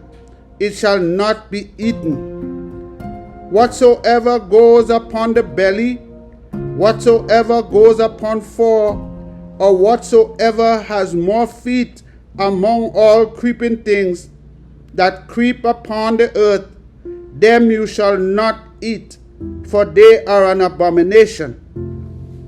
You shall not make yourselves abominable with any creeping thing that creep, neither shall you make yourselves unclean with them, that you shall be defiled. Therefore, for I am your Redeemer, you shall therefore sanctify yourselves, and you shall be holy, for I am holy. Neither shall you defile yourselves with any manner of creeping thing that creep upon the earth. For I am that bring you up out of the land of Egypt to be your mighty one. You shall therefore be holy, for I am holy. This is the law of the beast, and of the fowl, and of every living creature that move in the waters, and of every creature that creep upon the earth, to make a difference between the unclean and the clean, and between the beasts that may be eaten and the beasts that may not be eaten. Chapter 12. And EZER speak unto Shemaiah, saying, Speak unto the children of EZER-IAH, saying, If a woman have conceived seed, and born a man child, then she shall be unclean 7 days, according to the days of the separation, for her infirmity shall she be unclean. And in the 8th day, the flesh of his foreskin shall be circumcised, and she shall then continue in the blood of her purifying 33 days. She shall touch no holy thing, nor come into the sanctuary, until the days of her purifying be fulfilled. But if she bear a maid child, then she shall be unclean 2 weeks, as in her separation. She shall continue in the blood of her purifying 60 days. And when the days of her purifying are fulfilled, for a son or for a daughter, she shall bring a lamb of the first year for a burnt offering, and a young pigeon or a turtle dove for a sin offering, unto the door of the tabernacle of the congregation, unto the priest, who shall offer it before EZER and make an atonement for her, and she shall be cleansed from the issue of her blood. This is the law for her that has borne a male or a female. And if she be not able to bring a lamb, then she shall bring 2 turtles, or 2 young pigeons, the one for the burnt offering, and the other for a sin offering. And the priest shall make an atonement for her, and she shall be clean. My brothers and sisters, these are laws given to us by EZER. Chapter 13. And EZER speak unto Shemaiah and Aaron, saying, When a man shall have in the skin of his flesh a rising, a scab, or bright spot, and it be in the skin of his flesh, like the plague of leprosy, then he shall be brought unto Aaron the priest, or unto one of his sons, the priest, and the priest shall look on the plague in the skin of the flesh. And when the hair in the plague is turned white, and the plague in sight be deeper than the skin of his flesh, it is a plague of leprosy. And the priest shall look on him and pronounce him unclean.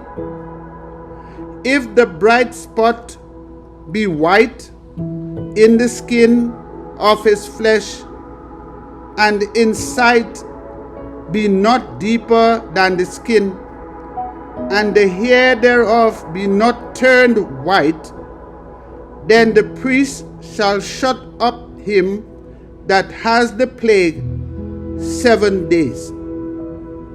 And the priest shall look on him the 7th day, and behold, if the plague in his sight be at a stay, and the plague spread not in the skin, then the priest shall shut him up 7 days more. So you have to be away from others until it is cured. And the priest shall look on him again the 7th day, and behold, if the plague be somewhat dark, and the plague spread not in the skin, the priest shall pronounce him clean. If the skin comes dark to its natural color, that means the plague is healed. It is but a scab, and he shall wash his clothes and be clean. Here, my brothers and sisters, I is telling you that the children of EZER-IAH is dark-skinned. But if the scab spread much abroad in the skin, after that he has been seen of the priest for his cleansing, he shall be seen of the priest again. And if the priest see that, behold, the scab spread in the skin, then the priest shall pronounce him unclean. It is leprosy. When the plague of leprosy is in a man, then he shall be brought unto the priest, and the priest shall see him, and behold, if the rising be white in the skin, and it have turned the hair white, and there be quick raw flesh in the rising, it is an old leprosy in the skin of his flesh. And the priest shall pronounce him unclean, and shall not shut him up, for he is unclean. And if a leprosy break out abroad in the skin, and the leprosy cover all the skin of him that has the plague, from his head even to his foot, wheresoever the priest looketh, then the priest shall consider, and behold, if the leprosy have covered all his flesh, he shall pronounce him clean that has the plague. It is all turned white. He is clean. So if his whole body is turned white, the priest is to consider him clean. But he has a plague. But when raw flesh appears in him, he shall be unclean. If there is any sores in the hairs, he is then pronounced unclean. And the priest shall see the raw flesh, and pronounce him to be unclean. For the raw flesh is unclean, it is a leprosy. Or if the raw flesh turn again, and be changed unto white, he shall come unto the priest, and the priest shall see him. And behold, if the plague be turned into white, then the priest shall pronounce him clean that has the plague, he is clean. The flesh also, in which even in the skin thereof was a boil, and it is healed. And in the place of the boil there be a white rising, or a bright spot, white and somewhat reddish, and it be shown to the priest. And if when the priest see it, behold, it be in the sight lower than the skin, and the hair thereof be turned white, the priest shall pronounce him unclean. It is a plague of leprosy, broken out of the boil. My brothers and sisters, I hope you are following this. But if the priest look on it, and behold, there be no white hair therein, and if it be not lower than the skin, but be somewhat dark, then the priest shall shut him up 7 days. And if it be spread much abroad in the skin, then the priest shall pronounce him unclean. It is a plague. But if the bright spot stay in his place, and spread not, it is a burning boil, and the priest shall pronounce him clean.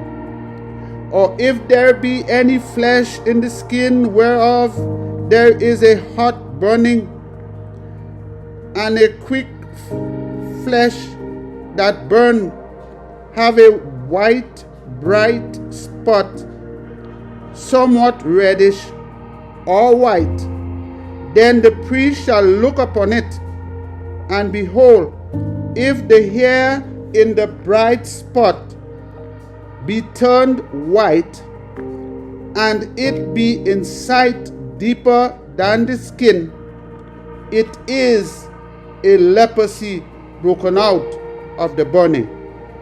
Wherefore the priest shall pronounce him unclean. It is the plague of leprosy. But if the priest look on it, and see there be no white hair in the bright spot,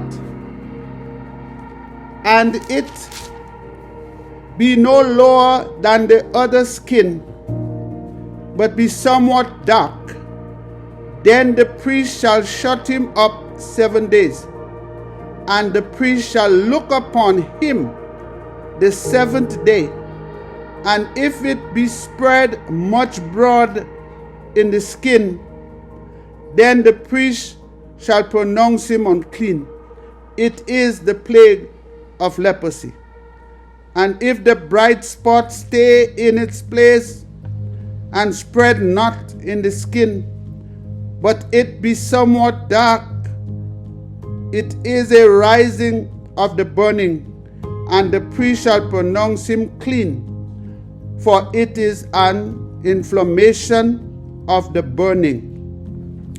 If a man or a woman have a plague upon the head or the beard, then the priest shall see the plague, and behold, if it be in sight deeper than the skin, and there be in it a yellow thin hair, then the priest shall pronounce him unclean.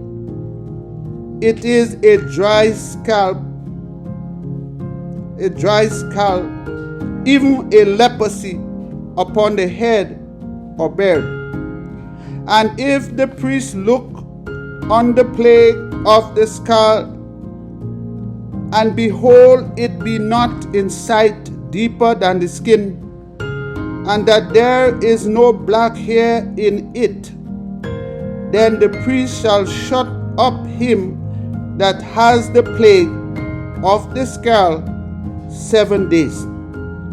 And in the 7th day the priest shall look on the plague, and behold, if the skull spread not, and there be in it no yellow hair, and the skull be not in sight deeper than the skin, he shall be shaven, but the skull shall be not shaven.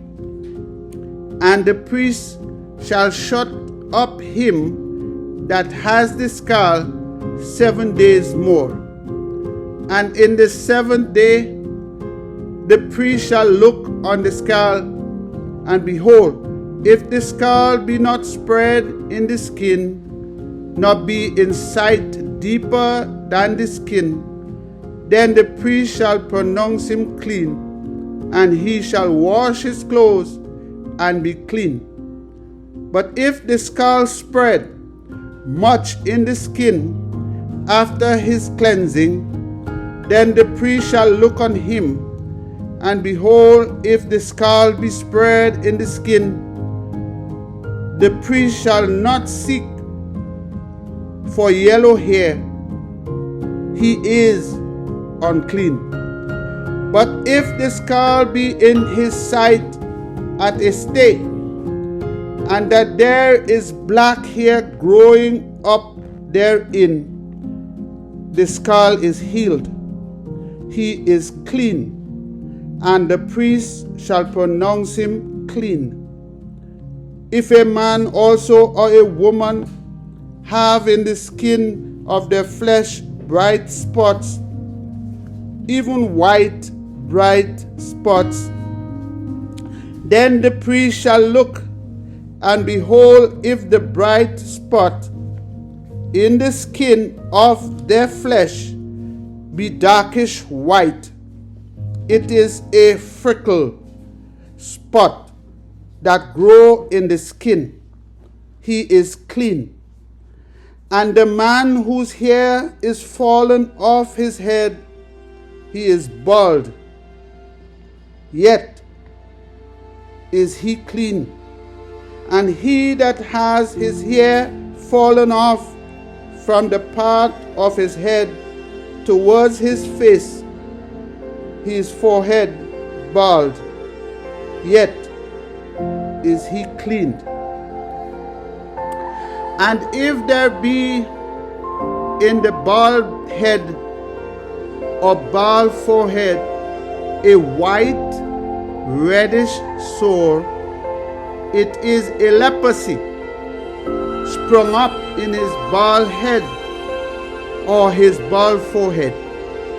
Then the priest shall look upon it, and behold, if the rising of the sore be white reddish in his bald head or in his bald forehead, as the leprosy appear in the skin of the flesh, he is a leprous man, he is unclean.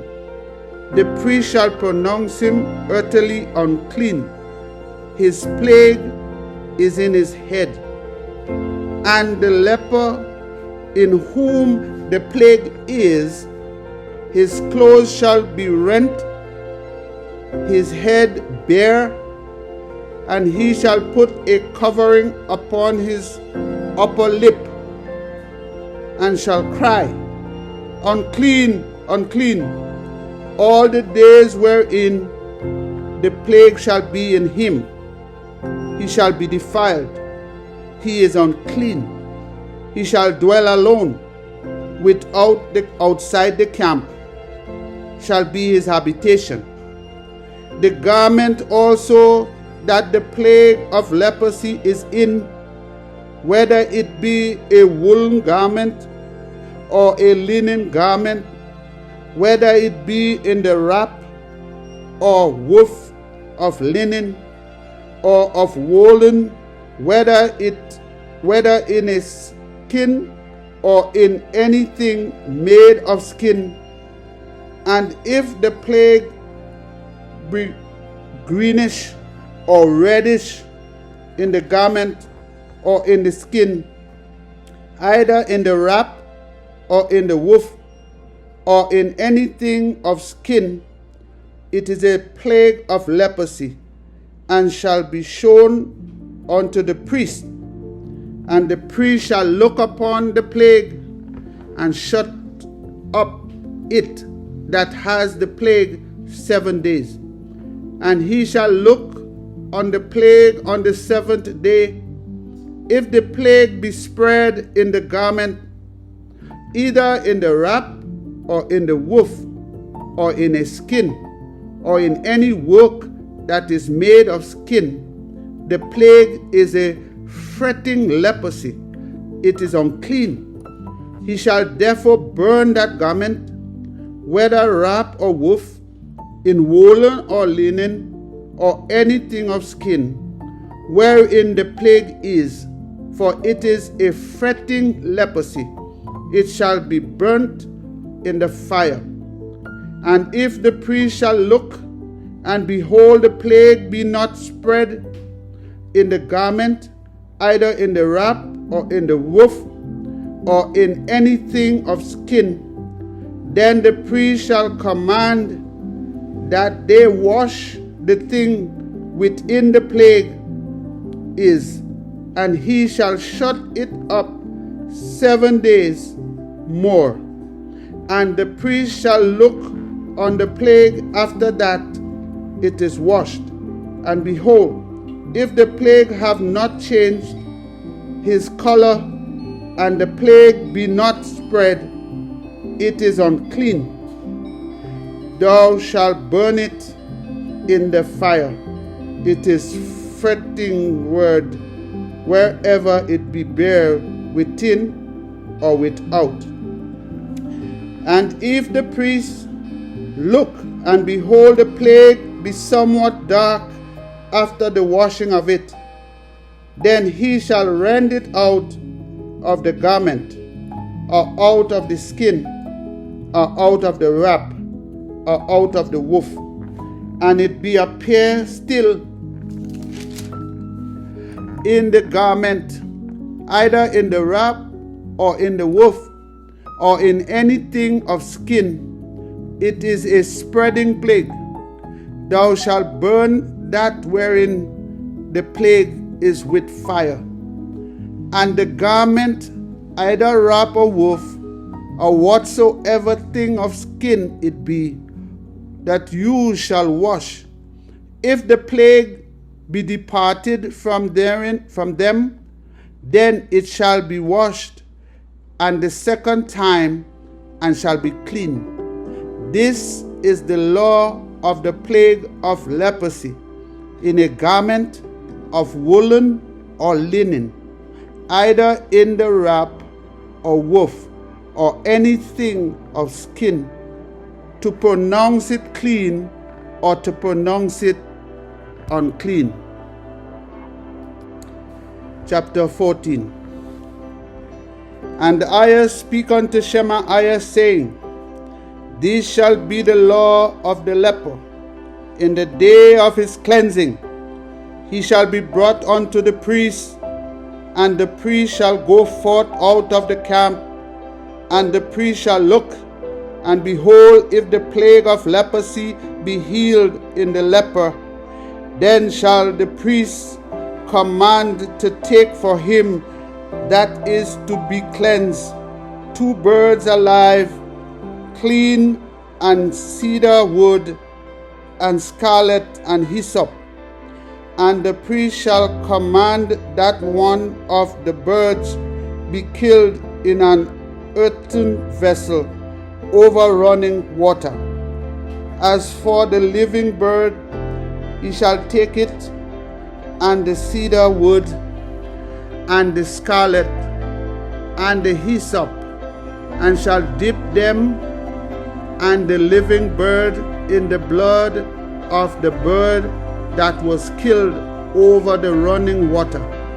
And he shall sprinkle upon him that is to be cleansed from the leprosy 7 times, and shall pronounce him clean, and shall let the living bird loose into the open field.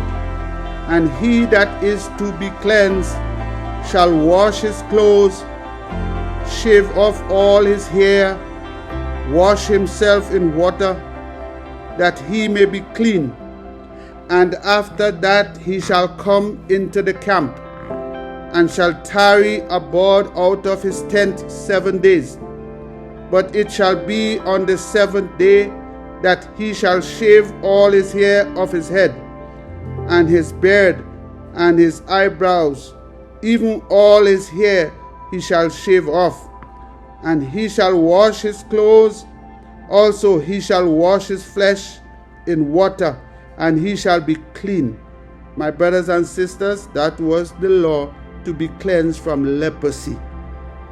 And on the 8th day he shall take 2 he-lamb without blemish, and 1 ewe lamb of the first year without blemish, and 3/10 deal of fine flour for a meat offering mingled with oil, and 1 log of oil. And the priest shall make him clean, shall present the man that is to be made clean, and those things before EZER-IAH, all the door of the tabernacle, at the door of the tabernacle of the congregation. And the priest shall take 1 he-lamb and offer him for a trespass offering, and the log of oil, and wave them for a wave offering before EZER-IAH. And he shall slay the lamb in the place where he shall kill the sin offering and the burnt offering in the holy place, for the sin offering is the priest, and in the trespass offering it is most holy.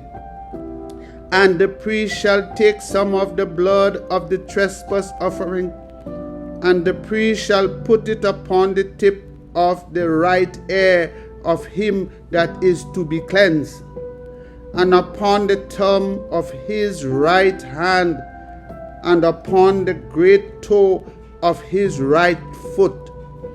And the priest shall take some of the log of oil, and pour it into the palm of his own left hand.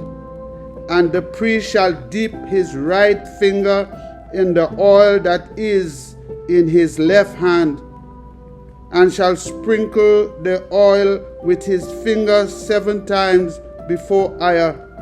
And of the rest of the oil that is in his hand shall the priest put upon the tip of the right ear of him that is to be cleansed, and upon the thumb of his right hand, and upon the great toe of his right foot, upon the blood of the trespass offering.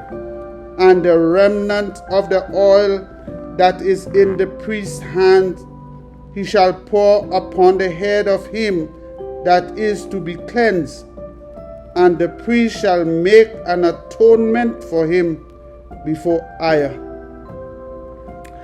And the priest shall offer the sin offering, and make an atonement for him that is to be cleansed from his uncleanliness. And afterward he shall kill the burnt offering, and the priest shall offer the burnt offering and the meat offering upon the altar. And the priest shall make an atonement for him, and he shall be clean.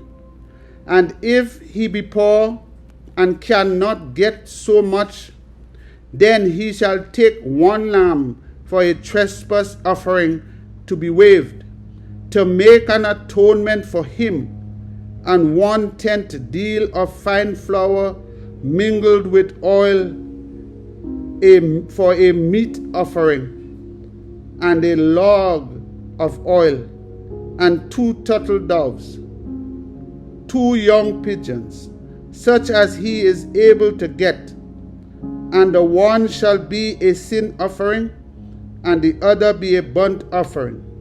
And he shall bring them on the 8th day for his cleansing unto the priest, unto the door of the tabernacle of the congregation before EZER. And the priest shall take the lamb of the trespass offering, and the log of oil, and the priest shall wave them for a wave offering before EZER. And he shall kill the lamb of the trespass offering, and the priest shall take some of the blood of the trespass offering, and put it upon the tip of the right ear of him that is to be cleansed, and upon the thumb of his right hand, and upon the great toe of his right foot. And the priest shall pour the oil into the palm of his own left hand, and the priest shall sprinkle with his right finger some of the oil that is in his left hand 7 times before EZER.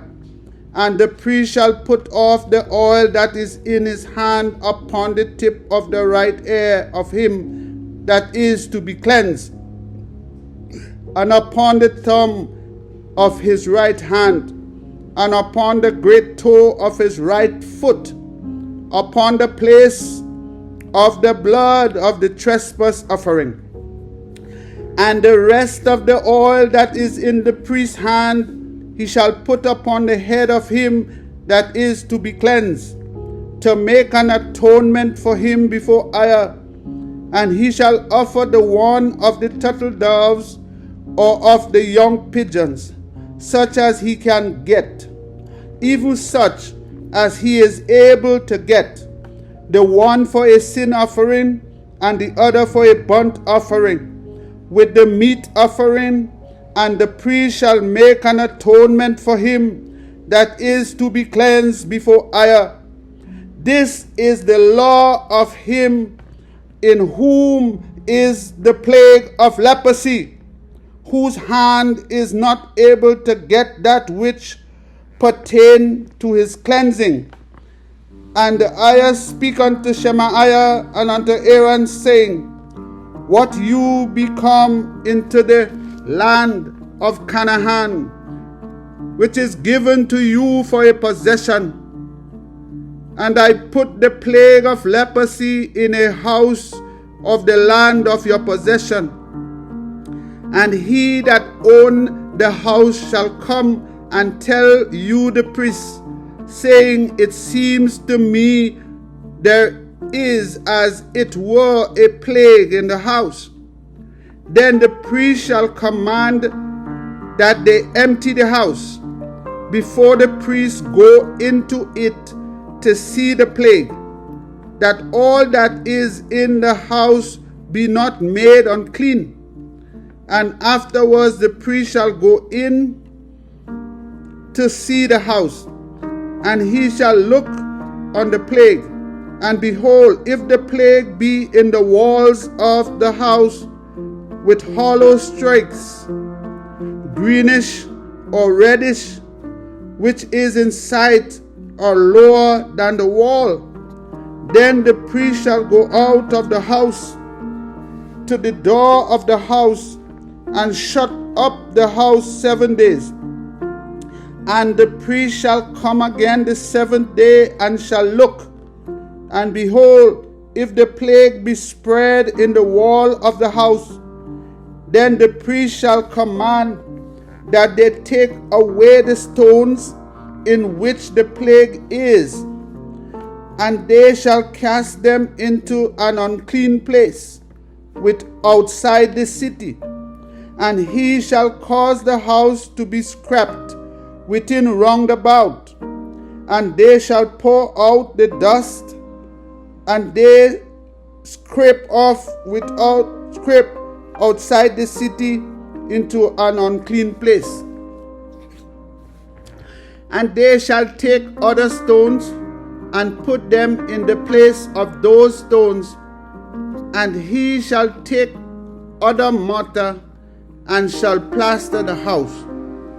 And if the plague come again and break out in the house, after that he shall take away the stones, and after he has scraped the house, and after it is plastered, then the priest shall come and look, and behold, if the plague be spread in the house, it is a fretting leprosy in the house, it is unclean.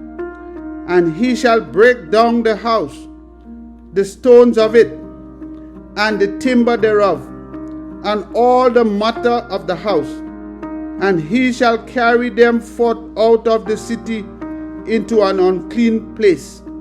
Moreover, he that goes into the house all the while that it is shut up shall be unclean until the evening. And he that lie in the house shall wash his clothes, and he that eat in the house shall wash his clothes. And if it be priests, the priest shall come in and look upon it. Behold, the plague has not spread in the house, after the house was plastered. Then the priest shall pronounce the house clean, because the plague is healed. And he shall take to cleanse the house 2 birds, a cedar wood, scarlet, and hyssop. That's how the laws of purifying a house. And he shall kill the one of the birds in an earthen vessel over running water. And he shall take the cedar wood, and the hyssop, and the scarlet, and the living bird, and dip them in the blood of the slain bird, and in the running water, and sprinkle the house 7 times. And he shall cleanse the house with the blood of the bird, and with the running water, and with the living bird, and with the cedar wood, and with the hyssop, and with the scarlet.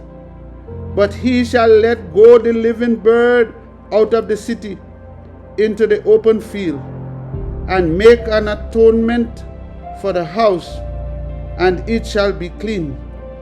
This is the law for all manner of plague, of leprosy and scald, and for the leprosy of the garment and of a house, and for the rising, and for a scald, and for a bright spot, to teach when it is unclean and when it is clean. This is the law of leprosy. Chapter 15. And the ayahs speak unto Shemaiah and to Aaron, saying, Speak unto the children of EZER-IAH, and say unto them, When any man has a running issue out of his flesh, because of his issue he is unclean, and this shall be his uncleanness in his issue, whether his flesh run with his issue, or his flesh be stopped from his issue, it is his uncleanliness.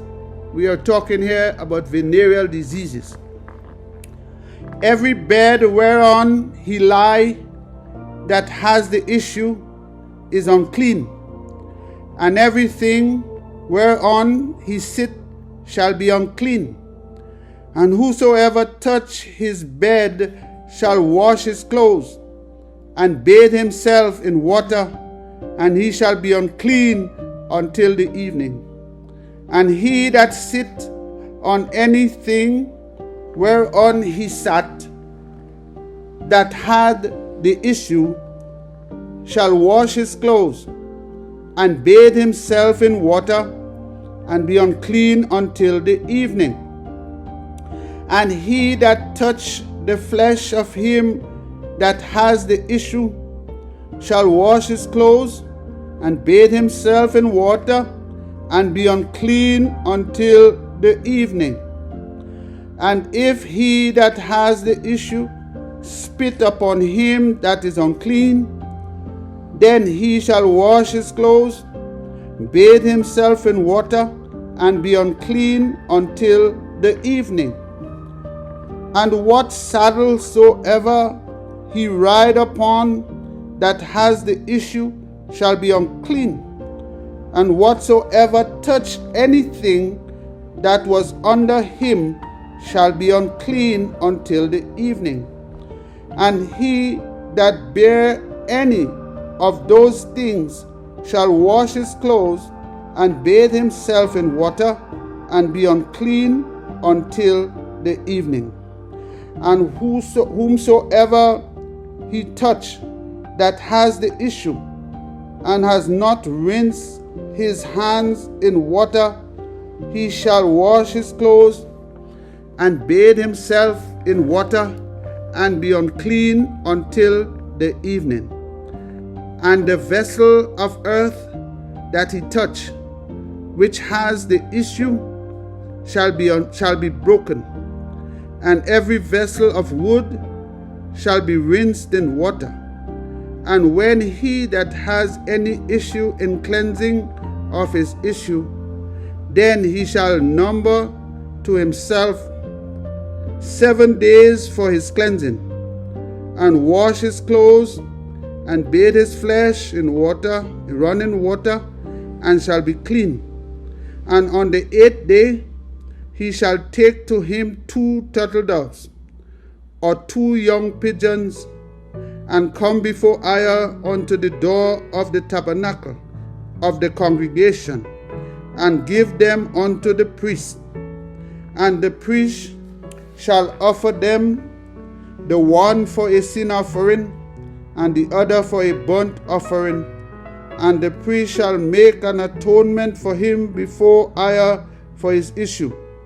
And if any man seed of copulation go out from him, then he shall wash all his flesh in water, and be unclean until the evening. Any sperm touch your body, supposed to clean yourself. And every garment that every skin whereon is the seed of copulation shall be washed with water, and be unclean until the evening. You have to clean up your bed, clean up your sheet, clean up your clothes, clean yourself. The woman also with whom man shall lie with seed of copulation, they shall both bathe themselves in water, and be unclean until the evening. And if a woman have an issue, and her issue is her flesh, be blood, she shall be put apart 7 days, and whosoever touch her shall be unclean until the evening.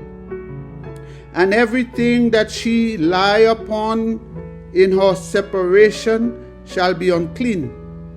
Everything also that she sit upon shall be unclean. And whatsoever touch her bed shall wash in clothes, shall wash whosoever touch her bed shall wash his clothes, and bathe himself in water, and be unclean until the evening. And whosoever touch anything that she sat upon shall wash his clothes, and bathe himself in water, and be clean until the evening. He's not to go to sleep with this on you. And if it be on her bed, or anything whereon she sit, when he touch it, he shall be unclean until the evening.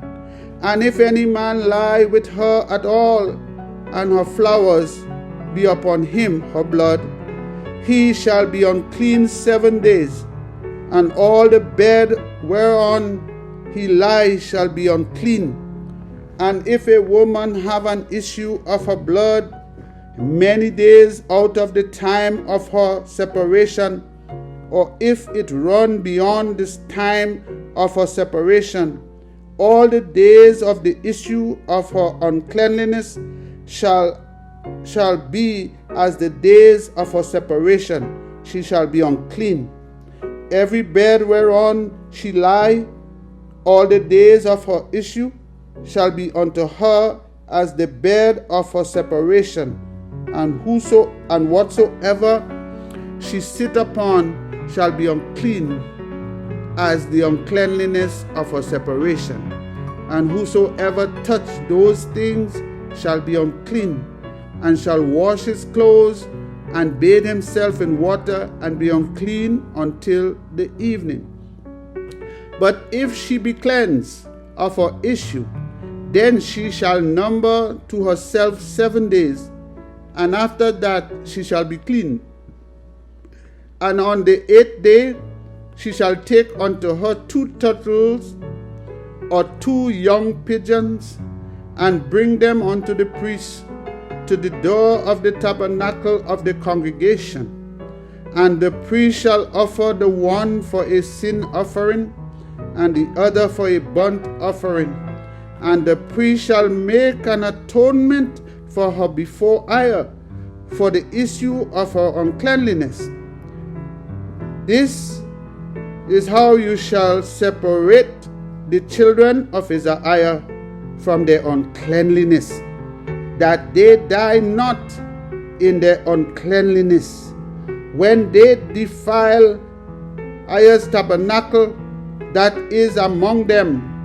This is the law of him that has an issue, of him whose seed goes from him, and is defiled therewith, and of her that is sick of her flowers or periods, and of him that has an issue, disease, of the man, and of the woman, and of him that lie with her that is unclean.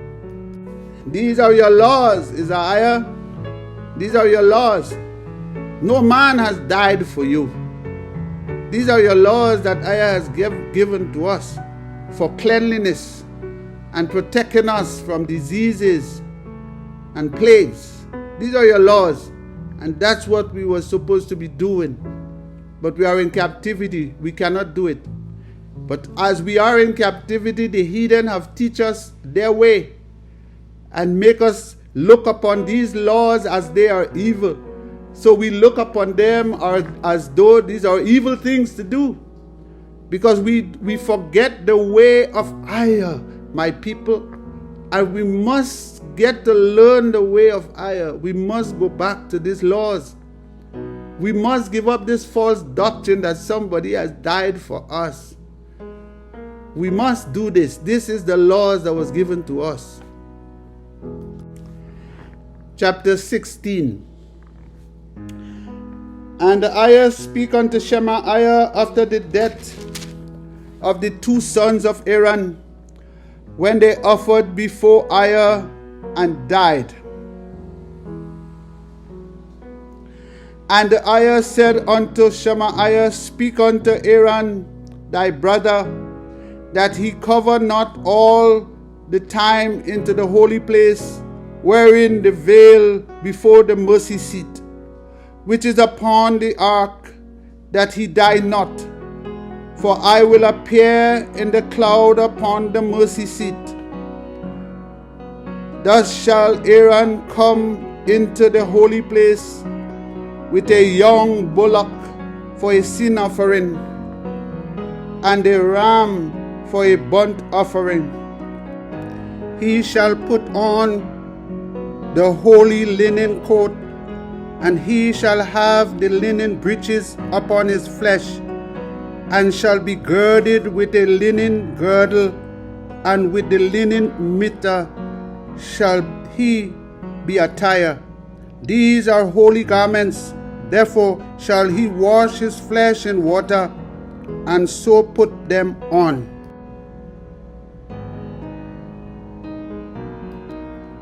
And he shall take of the congregation of the children of EZER-IAH 2 kid of the goats for a sin offering, and 1 ram for a burnt offering. And Aaron shall offer his bullock of the sin offering, which is for himself, and make an atonement for himself and for his house.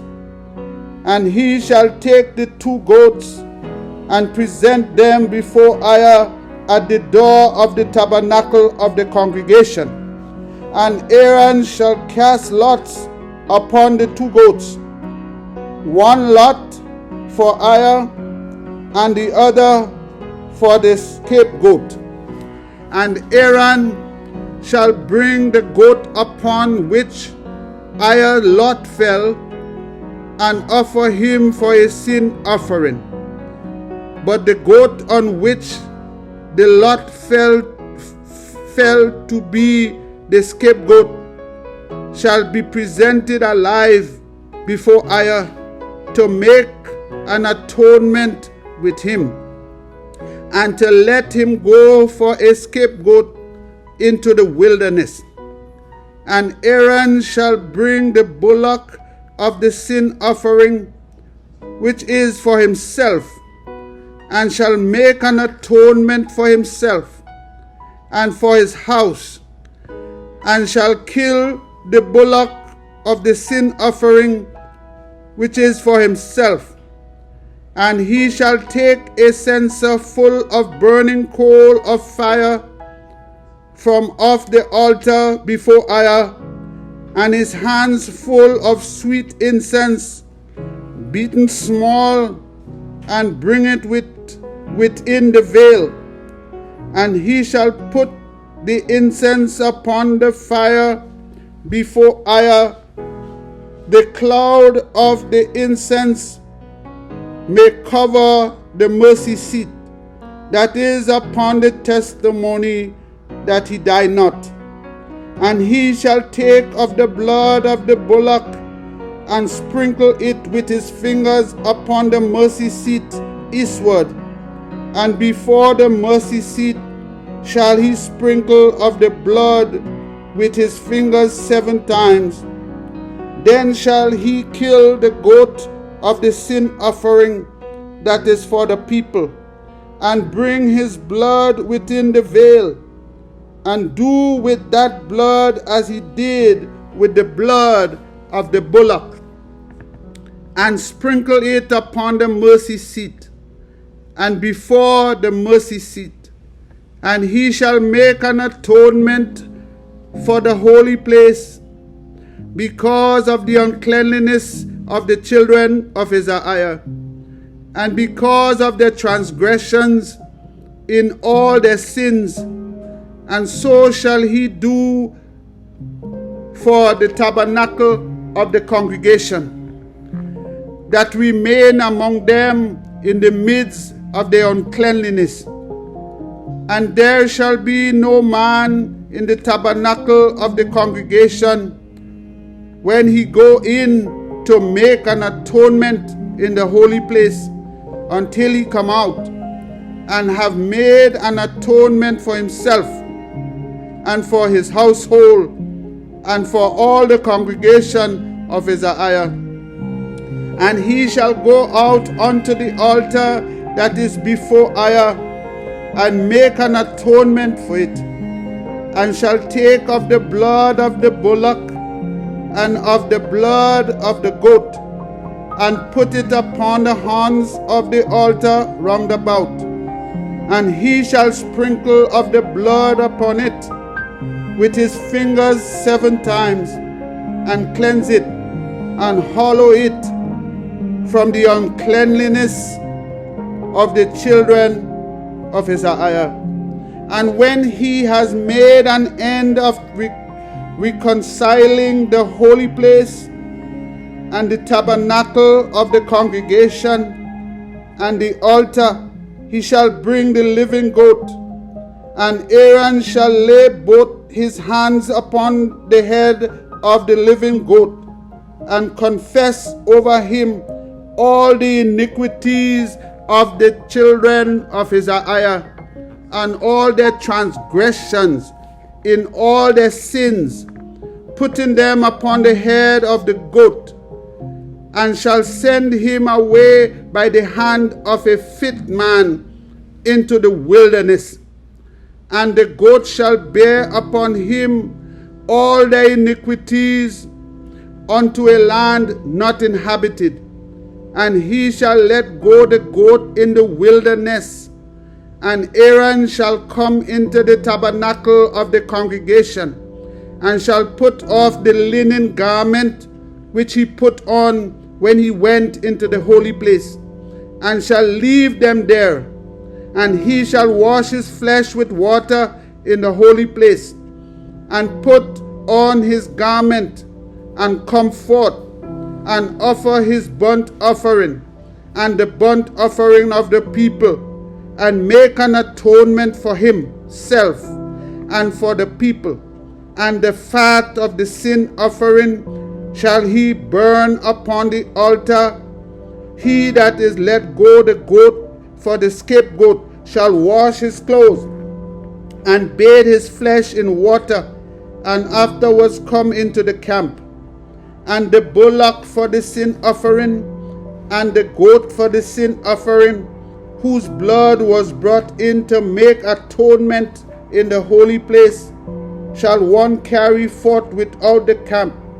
And they shall burn in the fire their skins, and their flesh, and their dung. And he that burned them shall wash his clothes, and bathe his flesh in water, and afterwards he shall come into the camp. And this shall be a statute forever unto you, that in the 7th month, on the 10th day of the month, you shall afflict your souls, and do no work at all, whether it be one of you, your own country, or a stranger that sojourn among you. For on that day shall the priest make an atonement for you, to cleanse you, that you may be clean from all your sins before EZER-IAH. It shall be a Sabbath of rest unto you, and you shall afflict your souls by a statute forever. And the priest whom he shall anoint, and whom he shall consecrate to minister in the priest's office in his father's stead, shall make the atonement, and shall put on the linen clothes, even the holy garment. And he shall make an atonement for the holy sanctuary, and he shall make and for the tabernacle of the congregation, and for the altar. And he shall make an atonement for the priest, and for all the people of the congregation. And this shall be an everlasting statute unto you, to make an atonement for the children of EZER-IAH for all their sins once a year, and that is the Day of Atonement. And he did as EZER-IAH commanded Shemaiah. chapter 17. And I speak unto Shemaiah, saying, Speak unto Aaron and unto his sons, and unto all the children of EZER-IAH, and say unto them, This is the thing that IAH has commanded, saying, What man soever there be of the house of EZER-IAH that kill an ox, or lamb, or goat in the camp, or that kill it out of the camp, and bring it not unto the door of the tabernacle of the congregation, to offer an offering unto IAH before the tabernacle of IAH, blood shall be imputed unto that man. He has shed blood, and that man shall be cut off from among his people, to the end that the children of EZER-IAH may bring their sacrifice which they offer in the open field, even that they may bring them unto IAH, unto the door of the tabernacle of the congregation, unto the priests, and offer them for peace offering unto IAH.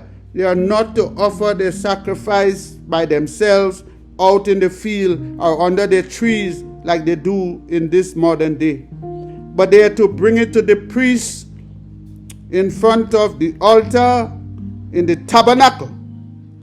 And the priest shall sprinkle the blood upon the altar of IAH at the door of the tabernacle of the congregation, and burn the fat for a sweet savor unto IAH.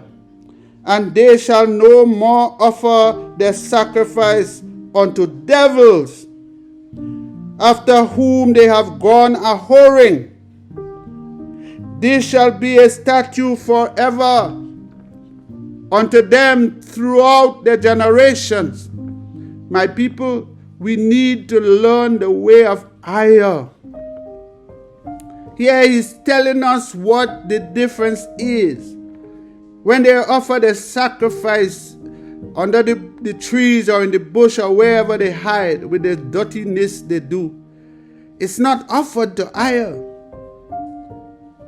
And you shall say unto them, Whatsoever man there be of the house of EZER-IAH or of the strangers that sojourn among you, that offer a burnt offering or sacrifice, and bring it not unto the door of the tabernacle of the congregation, to offer it unto IAH, even that man shall be cut off from among his people.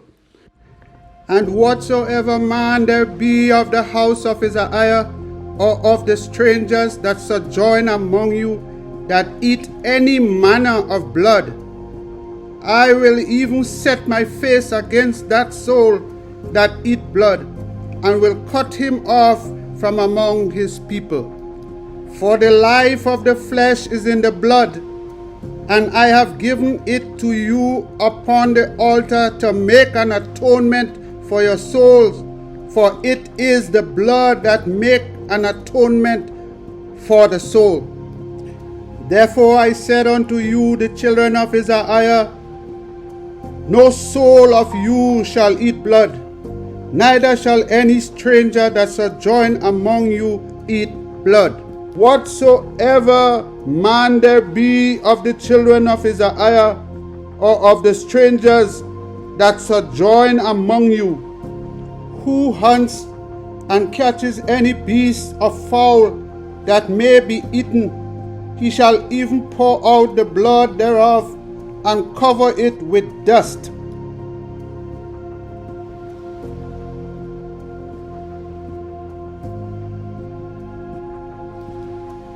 For it is the life of the flesh.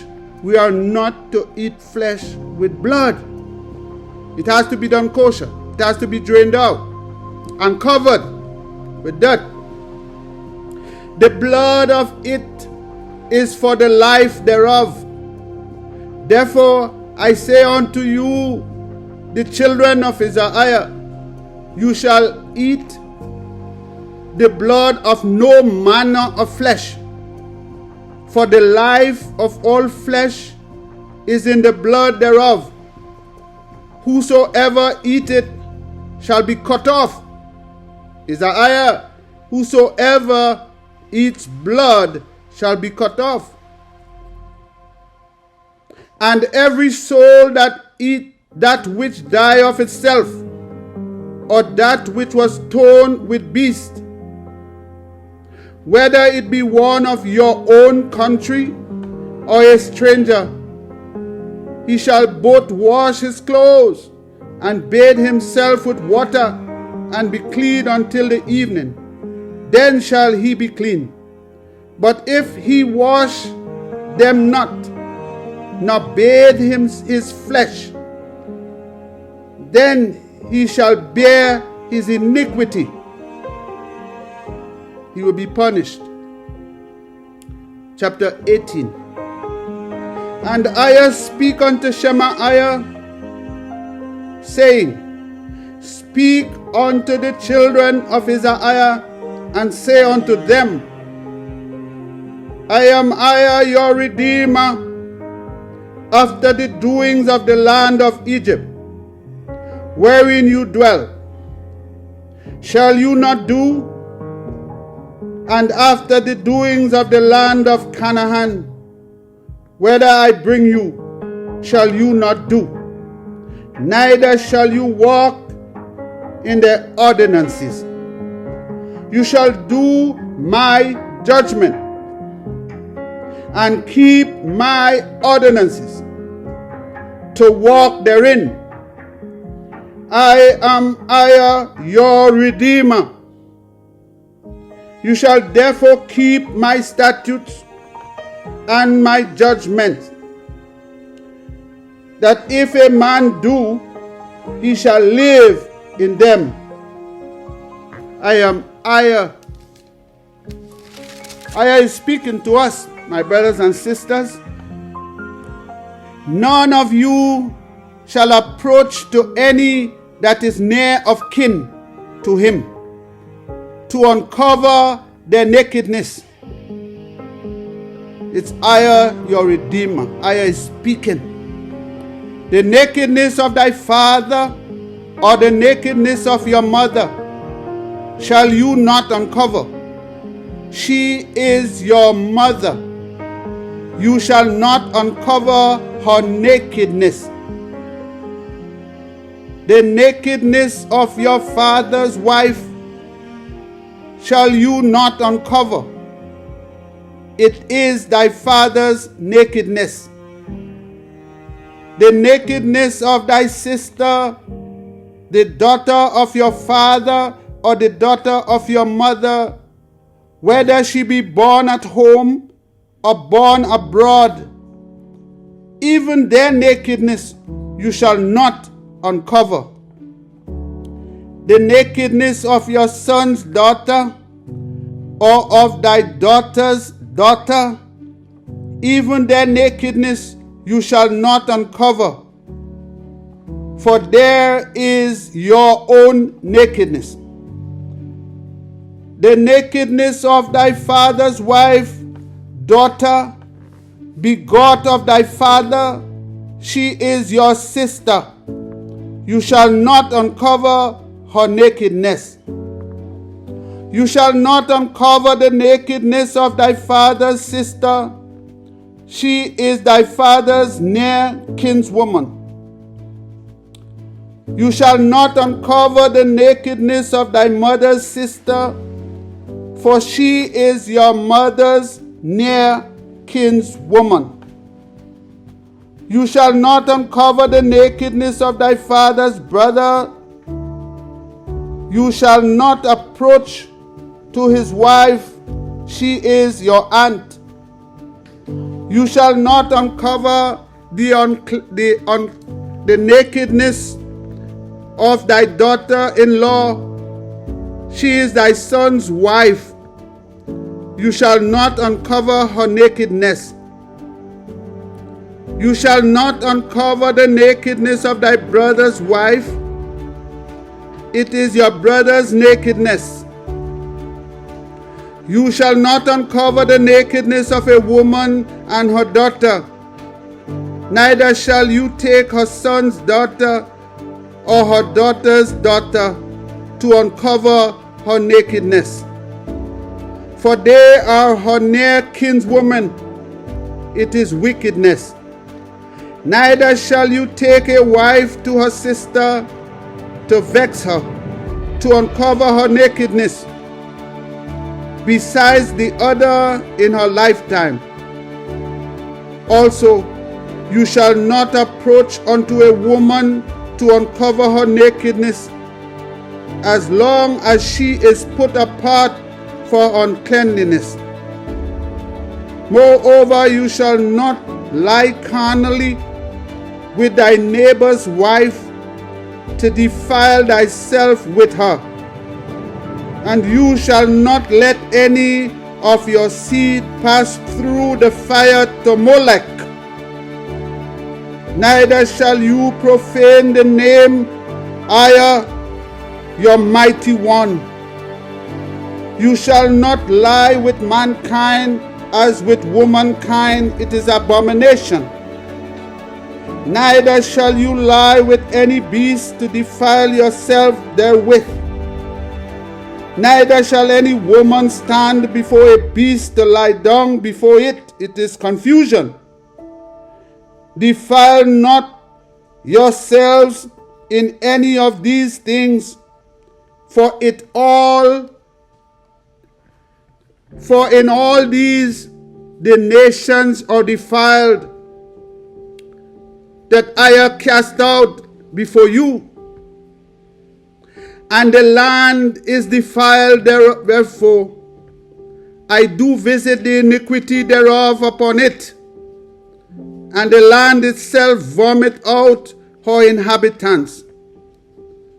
You shall therefore keep my statutes and my judgments, and shall not commit any of these abominations, neither any of your own nation, nor any stranger that sojourn among you.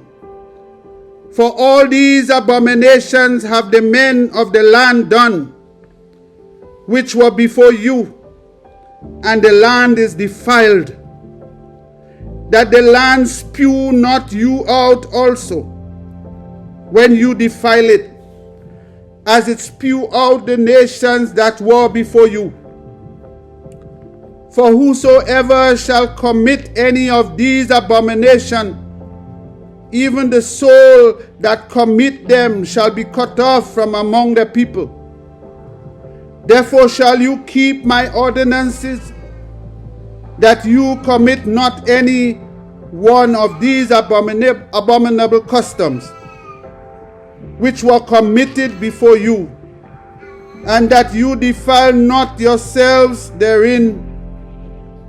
I am EZER, your Redeemer. EZER is speaking, my people. Chapter 19. And EZER speak unto Shemaiah, saying, Speak unto all the congregation of the children of EZER-IAH, and say unto them, You shall be holy, for I, EZER, your Redeemer, is holy. You shall have respect unto every man's mother and his father, and keep my Sabbaths. He is EZER, our Redeemer. Turn you not unto idols, nor make yourselves molten gods. He is EZER, our Redeemer. And if you offer a sacrifice of peace offering unto EZER, you shall offer it at your own will. It shall be eaten the same day you offer it, and on the morrow, and if aught remain until the third day, it shall be burnt in fire. And if it be eaten at all on the third day, it is abominable. It shall not be accepted. Therefore everyone that eat it shall bear his iniquity, because he has profaned the hollow thing of EZER, and that soul shall be cut off from among his people. And when you reap the harvest of your land, you shall not wholly reap the corners there of thy field, neither shall you gather the gleaning of thy harvest. And you shall not glean thy vineyard, neither shall you gather every grape of the vineyard. You shall leave them for the poor and the stranger, he is EZER, our Redeemer. You shall not steal, neither deal falsely, neither lie to one to another. And you shall not swear by EZER's name falsely, neither you shall profane the name of EZER, your mighty one. You shall not defraud your neighbor, neither rob him. The wages of him that is hired shall not abide with you all night until the morning. You shall not curse the deaf, nor put a stumbling block before the blind, but shall love EZER, for he is your Redeemer. You shall do no unrighteousness in judgment. You shall not respect the person of the poor, nor honor the person of the mighty. But in righteousness shall you judge thy neighbor.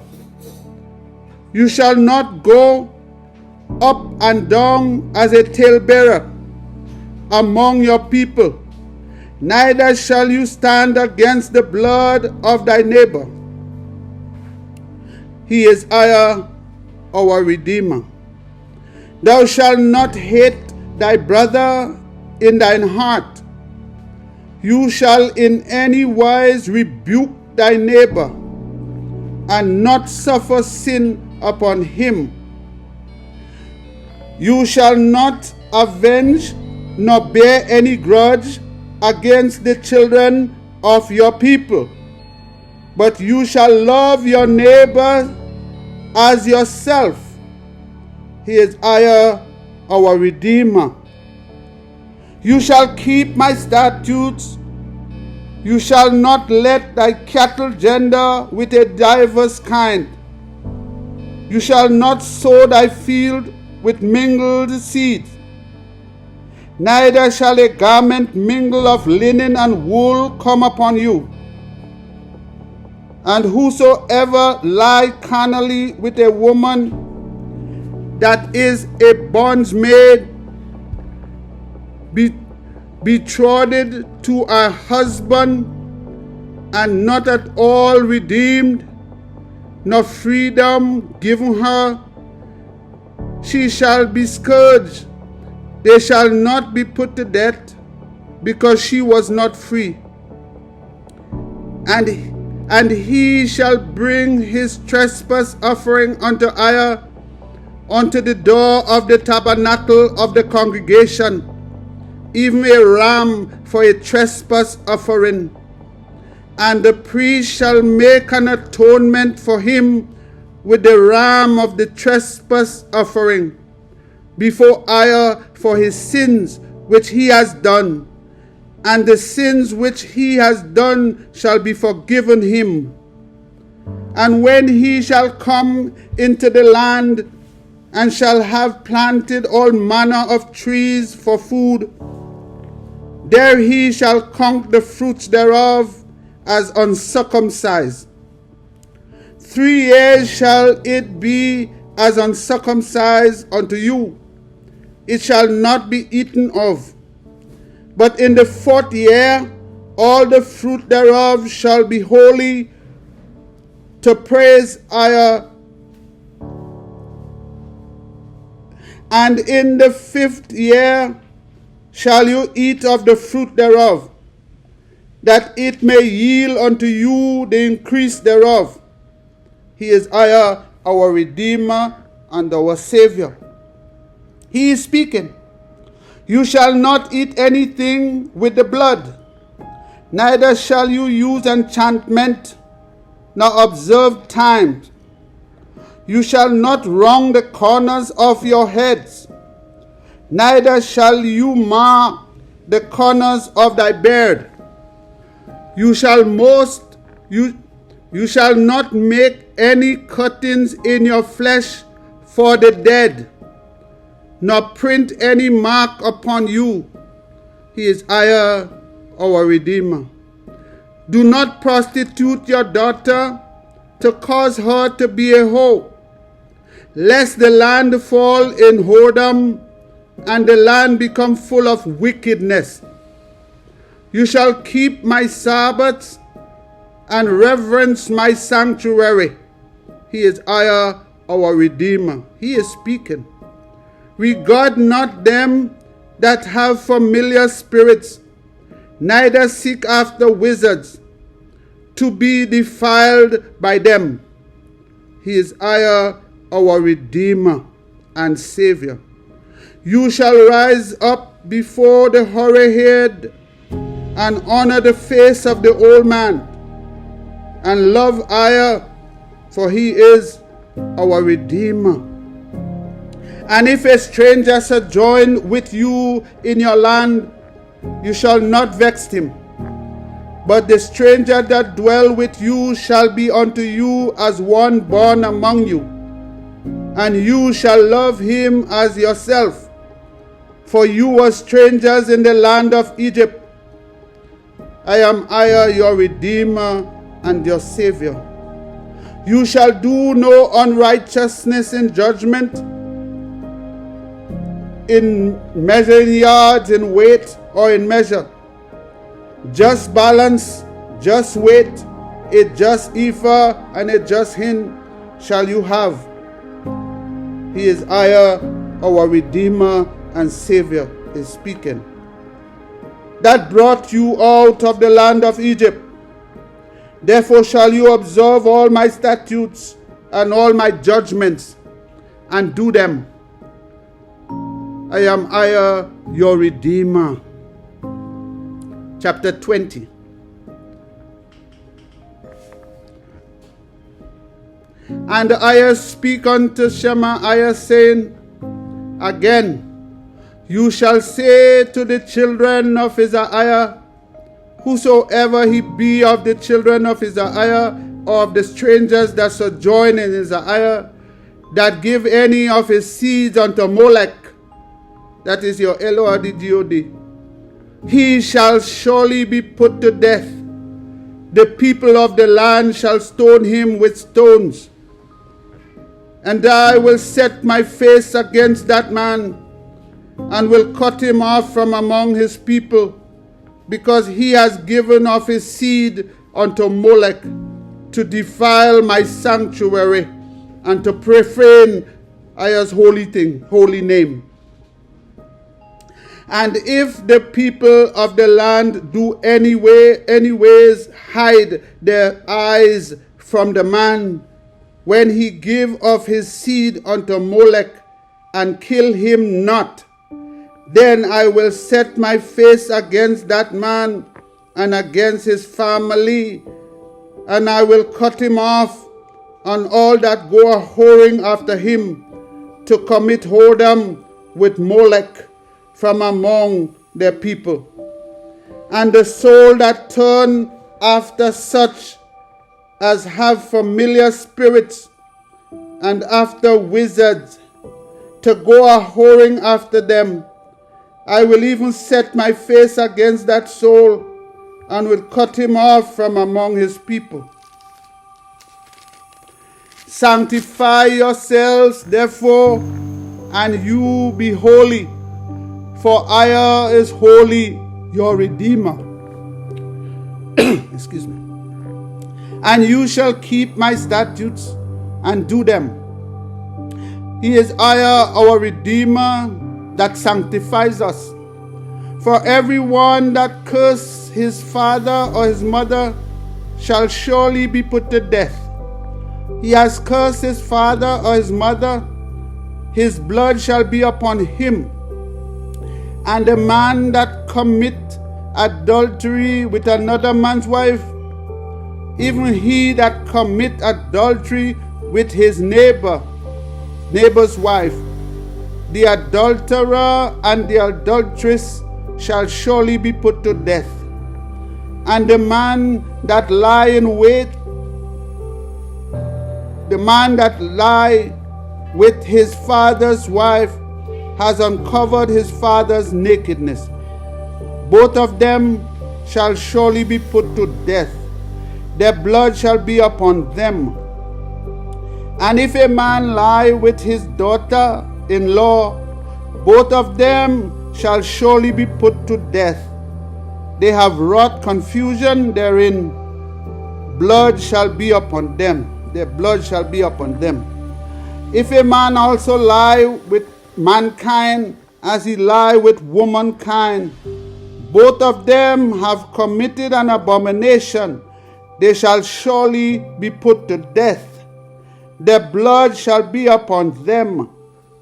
And if a man take a wife and her mother, it is wickedness. They shall be burned with fire, both he and they, that there be no wickedness among you. And if a man lie with a beast, he shall surely be put to death. And you shall slay the beast. And if a woman approach unto any beast and lie down thereunto, you shall kill the woman and the beast. They shall surely be put to death. Their blood shall be upon them. And if a man shall take his sister, his father's daughter, or his mother's daughter, and see her nakedness, and she see his nakedness, it is a wicked thing, and they shall be cut off in the sight of the people. He has uncovered his sister's nakedness. He shall bear his iniquity. And if a man shall lie with a woman having her sickness, and shall uncover her nakedness, he has discovered her fountain, and she has uncovered the fountain of her blood, and both of them shall be cut off from among their people. And you shall not uncover the nakedness of thy mother's sister, nor of thy father's sister, for he uncover his near kin. They shall bear their iniquity. And if a man shall lie with his uncle's wife, he has uncovered his uncle's nakedness. They shall bear their sin. They shall die childless. And if a man shall take his brother's wife, it is an unclean thing. He has uncovered his brother's nakedness. They shall be childless.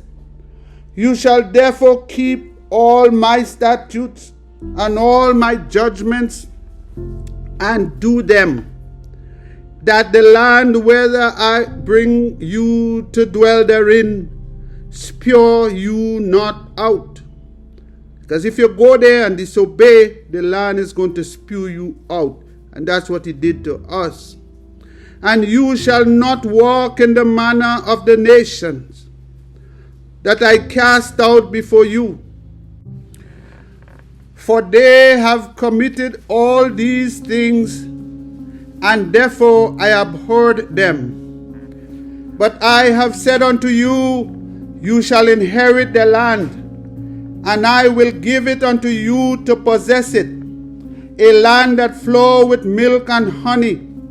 I am your Redeemer and your Savior, which have separated you from other people. You shall therefore put difference between clean beasts and unclean, and between unclean fowls and clean. And you shall not make your souls abominable by beasts, or by fowl, or by any manner of living thing that creep on the ground, which I have separated from you as unclean. So we are not to put any unclean stuff in our bodies. And you shall be holy unto EZER, for EZER your Redeemer is holy, and have severed you from other people, that you should be his. Man also a woman that has a familiar spirit, or that is a wizard, shall surely be put to death. They shall stone them with stones, their blood shall be upon them. Chapter 21. And EZER said unto Shemaiah, speak unto the priests, the sons of Aaron, and say unto them, there shall none be defiled for the dead among his people, but for his kin that is near unto him, that is, for his mother and for his father, and for his son and for his daughter, and for his brother, and for his sister a virgin, that is near unto him, which has had no husband, for her may he be defiled. That's the dead bodies the priest can touch. But he shall not defile himself, being a chief man among his people. Being a chief, he cannot touch all the dead people. Only those that are mentioned he can touch, to profane himself. They shall not make baldness upon the head, neither shall they shave off the corners of their beard, nor make any cuttings in their flesh. They shall be holy unto EZER, and not profane the name of the Mighty One. For the offerings of EZER made by fire, and the bread of the Mighty One, they do offer. Therefore they shall be holy. They shall not take a wife that is a whore, or profane, neither shall they take a woman put away from her husband, for he is holy unto EZER. You shall sanctify him therefore, for he offer the bread of EZER. He shall be holy unto EZER. For EZER which sanctify you are holy.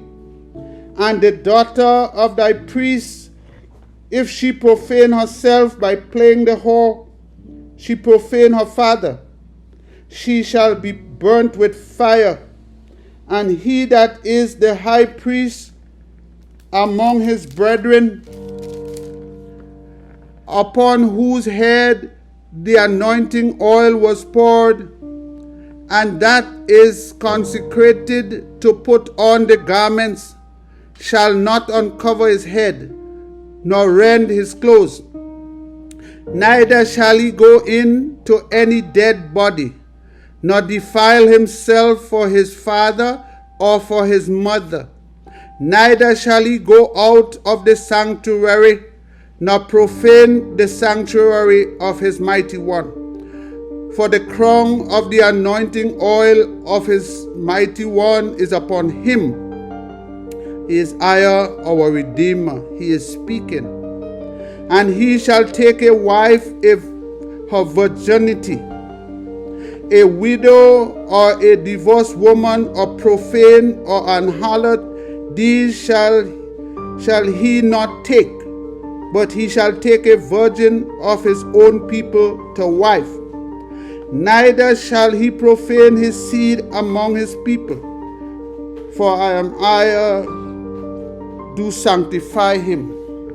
And EZER speak unto Shemaiah, saying, speak unto Aaron, saying, whosoever he be of the seed of their generation, that has any blemish, let him not approach to offer the bread of his mighty one.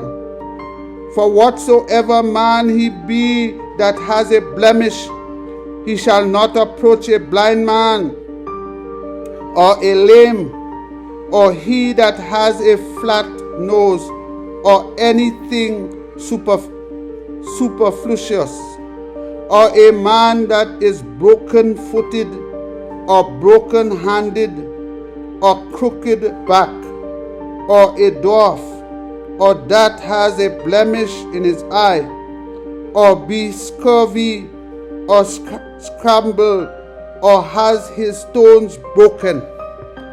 No man that has a blemish of the seed of Aaron, the priest shall come near to offer the offering of fire made by fire. He has a blemish, he shall not come near to offer the bread of his mighty one. He shall eat the bread of his mighty one, both of the most holy and of the holy. Only he shall not go in unto the veil, nor come near unto the altar, because he has a blemish, that he profane not my sanctuary. For I do sanctify them. And Shemaiah told it unto Aaron and to his sons and unto all the children of EZER-IAH. Chapter 22. And I speak unto Shemaiah, saying, Speak unto Aaron and to his sons, and that they separate themselves from the holy things of the children of EZER-IAH, and they profane not my holy name in those things which they hallow unto me. I am Iah, the Redeemer.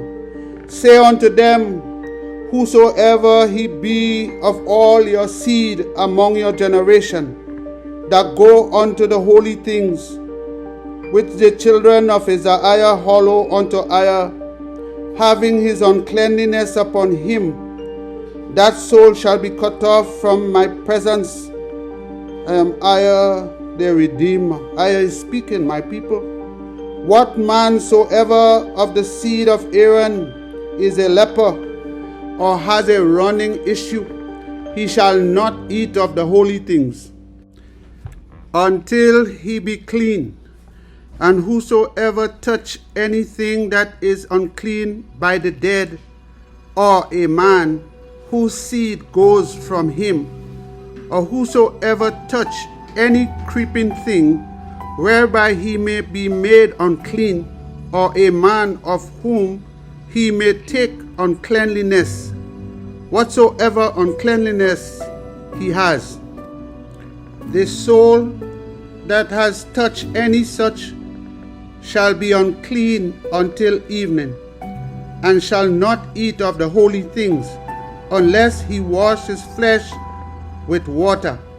And when the sun is down, he shall be clean, and shall afterwards eat of the holy things, because it is his food. That which die of itself, or is torn with beast, he shall not eat to defile himself therewith. I am Iah, your Redeemer.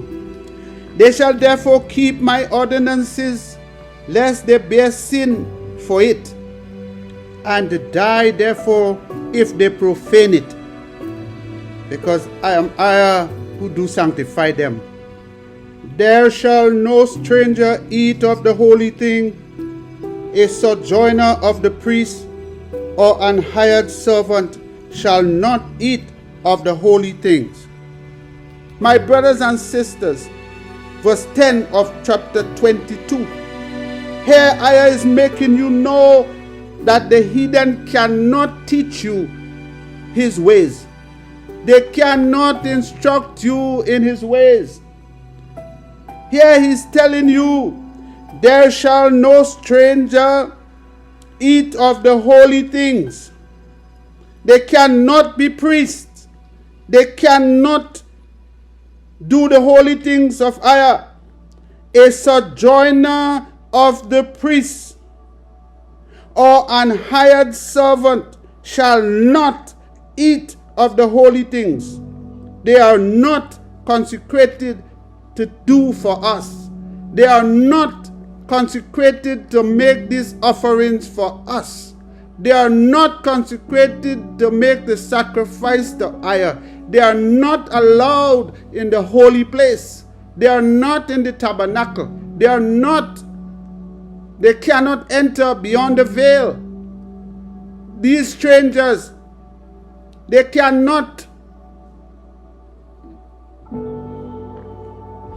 But if the priest buy any soul with his money, he shall eat of it. And he that is born in his house, they shall eat of his meat.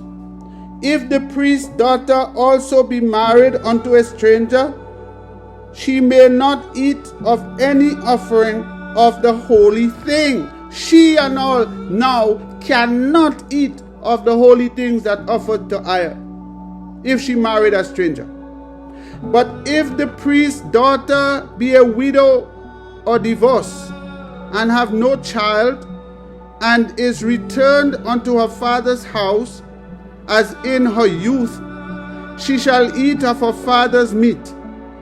But there shall no stranger eat thereof. No stranger. They are not consecrated to do this for us. I have not appointed them to do anything for us concerning Aya. And if a man eat of the holy thing unwittingly, then he shall put the fifth part thereof unto it, and shall give it unto the priest with the holy thing. And they shall not profane the holy things of the children of EZER-IAH, which they offer unto Aya. They are not to profane the holy things of the children of EZER-IAH that we are supposed to offer unto Aya. These strangers, they was not given these assignments. They was not given assignment by Aya to do anything in Aya's holy place. Nothing. Or suffer them to bear the iniquity of their trespass when they eat their holy things. For Aya is our Redeemer who sanctifies us. And Aya speak unto Shemaiah, saying, Speak unto Aaron and to his sons, and unto all the children of EZER-IAH, and say unto them, Whatsoever he be of the house of EZER-IAH, or of the strangers in EZER-IAH, that will offer his obligation for all his vows, and for all his free will offerings, which they will offer unto Aya for a burnt offering. You shall offer at your own will a male without blemish of the beavers, of the sheep, or the goats. But whatsoever has a blemish, that shall you not offer, for it shall not be acceptable for you. And whosoever offers sacrifice of peace offering unto Aya to accomplish his vow, or a free will offering in beavers or in sheep, it shall be perfect to be accepted. There shall be no blemish therein.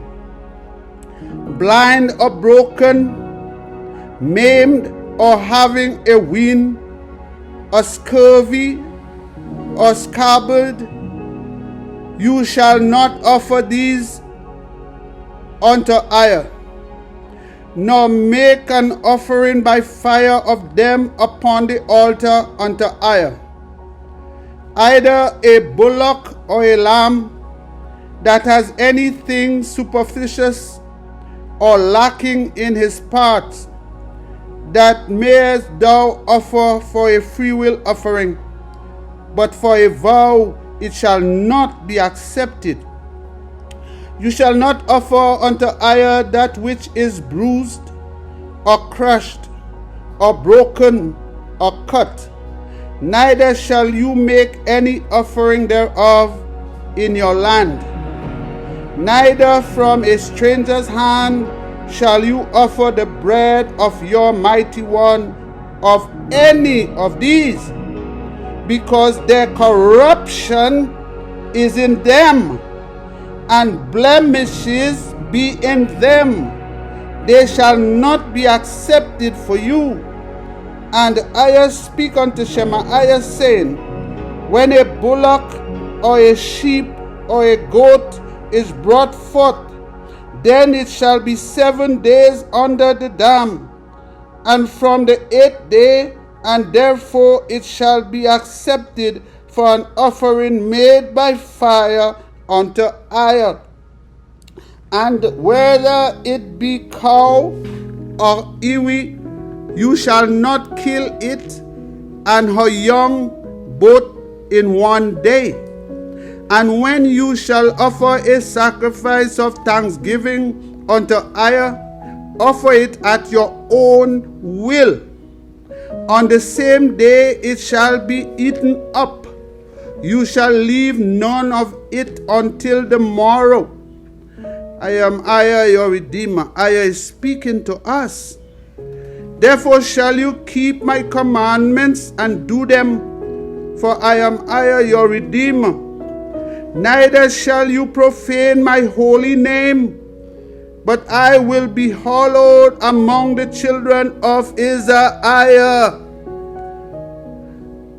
He is EZER, our Redeemer, who makes us holy, who hallowed you, that brought you out of the land of Egypt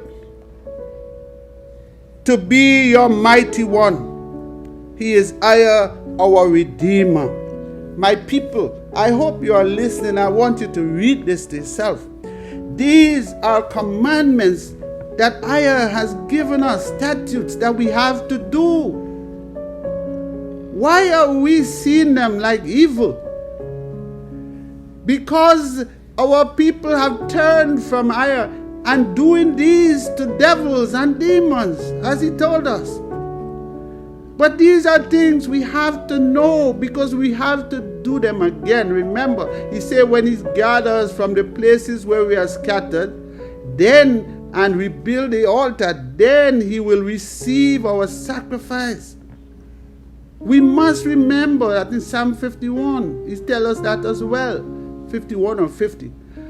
But we must remember these things. Here EZER is telling us that these things, he is saying it to us, the children of EZER-IAH.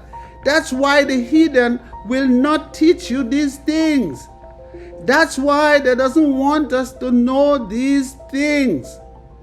Because when we get to know the way of EZER, they will be punished. And they know it. So they have us in the fallacy, teaching our people that some man was sacrificed for us. In all that I've read, nowhere you see any man being sacrificed. Any human being, for that matter, he tells us, don't put our children through the fire to Moloch. In every word I read, you see it. Say to the children of EZER-IAH. He's not saying to no stranger. He's not speaking to nobody else. He's not speaking to Babylonians, Romans. He's not speaking to Germans or Christians. He's speaking to the children of EZER-IAH. He's speaking to EZER-IAHites. My people.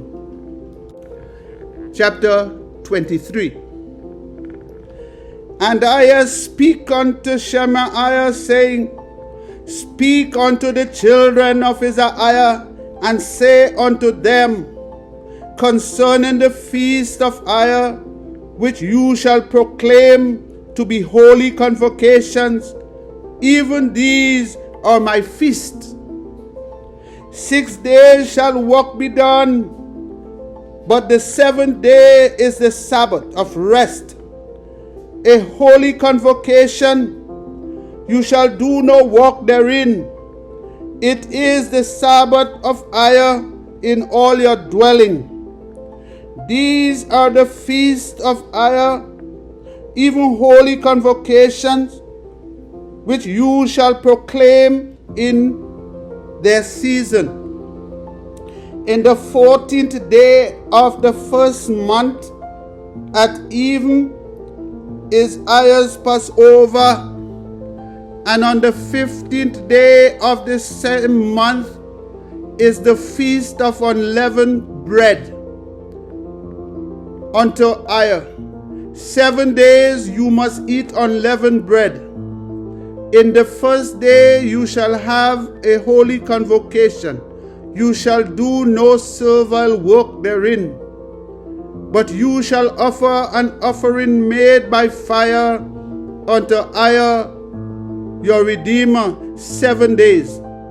In the 7th day is a holy convocation. You shall do no servile work therein. And EZER-IAH speak unto Shemaiah, saying, Speak unto the children of EZER-IAH, and say unto them, When you be come into the land which I give unto you, and shall reap the harvest thereof, then you shall bring a sheaf of the first fruits of your harvest unto the priest, and he shall wave the sheaf before EZER-IAH to be accepted for you. On the morrow, after the Sabbath, the priest shall wave it. And you shall offer that day when you wave the sheaf a lamb without blemish of the first year for a burnt offering unto EZER-IAH. And the meat offering thereof shall be 2/10 deal of fine flour mingled with oil, an offering made by fire unto EZER-IAH for a sweet savor. And the drink offering thereof shall be of wine, the 4th part of an hin. And you shall eat neither bread, nor parched corn, nor green ears, until the selfsame day that you have brought an offering unto your mighty one. It shall be a statute forever throughout your generation in all your land. When they reap the harvest, the first part they reap, they had to take some of the first things and bring it to the priest before they eat any of what they grow, before they eat any of what they planted. And you shall count unto you from the morrow after the Sabbath, from the day that you brought the sheaf of the wave offering. 7 Sabbaths shall be completed. Even unto the morrow after the 7th Sabbath shall you number 50 days. And you shall offer a new meat offering unto EZER-IAH. You shall bring out of your habitation 2 wave loaves of 2/10 deals. They shall be of fine flour. They shall be baken with leaven. They are the first fruits unto EZER-IAH. That's your first fruit, the first things you reap, the wheat, the corn, the first things you reap. So you're offering it unto EZER-IAH. And he shall offer with the bread 7 lambs without blemish of the first year, and 1 young bullock, and 2 rams. They shall be for a burnt offering unto EZER-IAH, with their meat offering and their drink offering, even an offering made by fire of sweet savor unto EZER-IAH. Then you shall sacrifice 1 kid of the goat for a sin offering, and 2 lambs for the first year for a sacrifice of peace offering. And the priest shall wave them with the bread of the first fruits for a wave offering before EZER-IAH, with the 2 lambs They shall be holy to EZER for the priest. And you shall proclaim on the self same day that it may be an holy convocation unto you. You shall do no servile work therein. It shall be a statute forever in all your dwellings throughout your generations. When you reap the harvest of your land, you shall not make clean riddance of the corners of thy field. When you reap, neither shall you gather any gleaning of thy harvest. You shall leave them unto the poor. The little remainder, leave it to the poor and to the stranger. He is EZER, our Redeemer. He is speaking. And EZER speak unto Shemaiah, saying, Speak unto the children of EZER-IAH, saying, In the 7th month, in the 1st day of the month, shall you have a Sabbath, a memorial of blowing of trumpets, a holy convocation.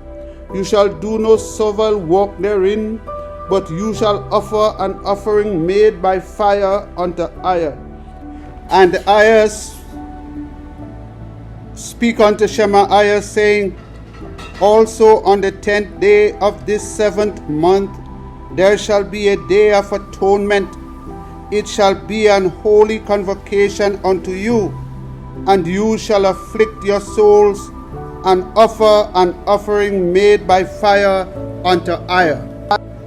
And you shall do no work in that same day, for it is a day of atonement, to make an atonement for you before EZER your Redeemer. For whatsoever soul it be that shall not be afflicted in that same day, he shall be cut off from among his people.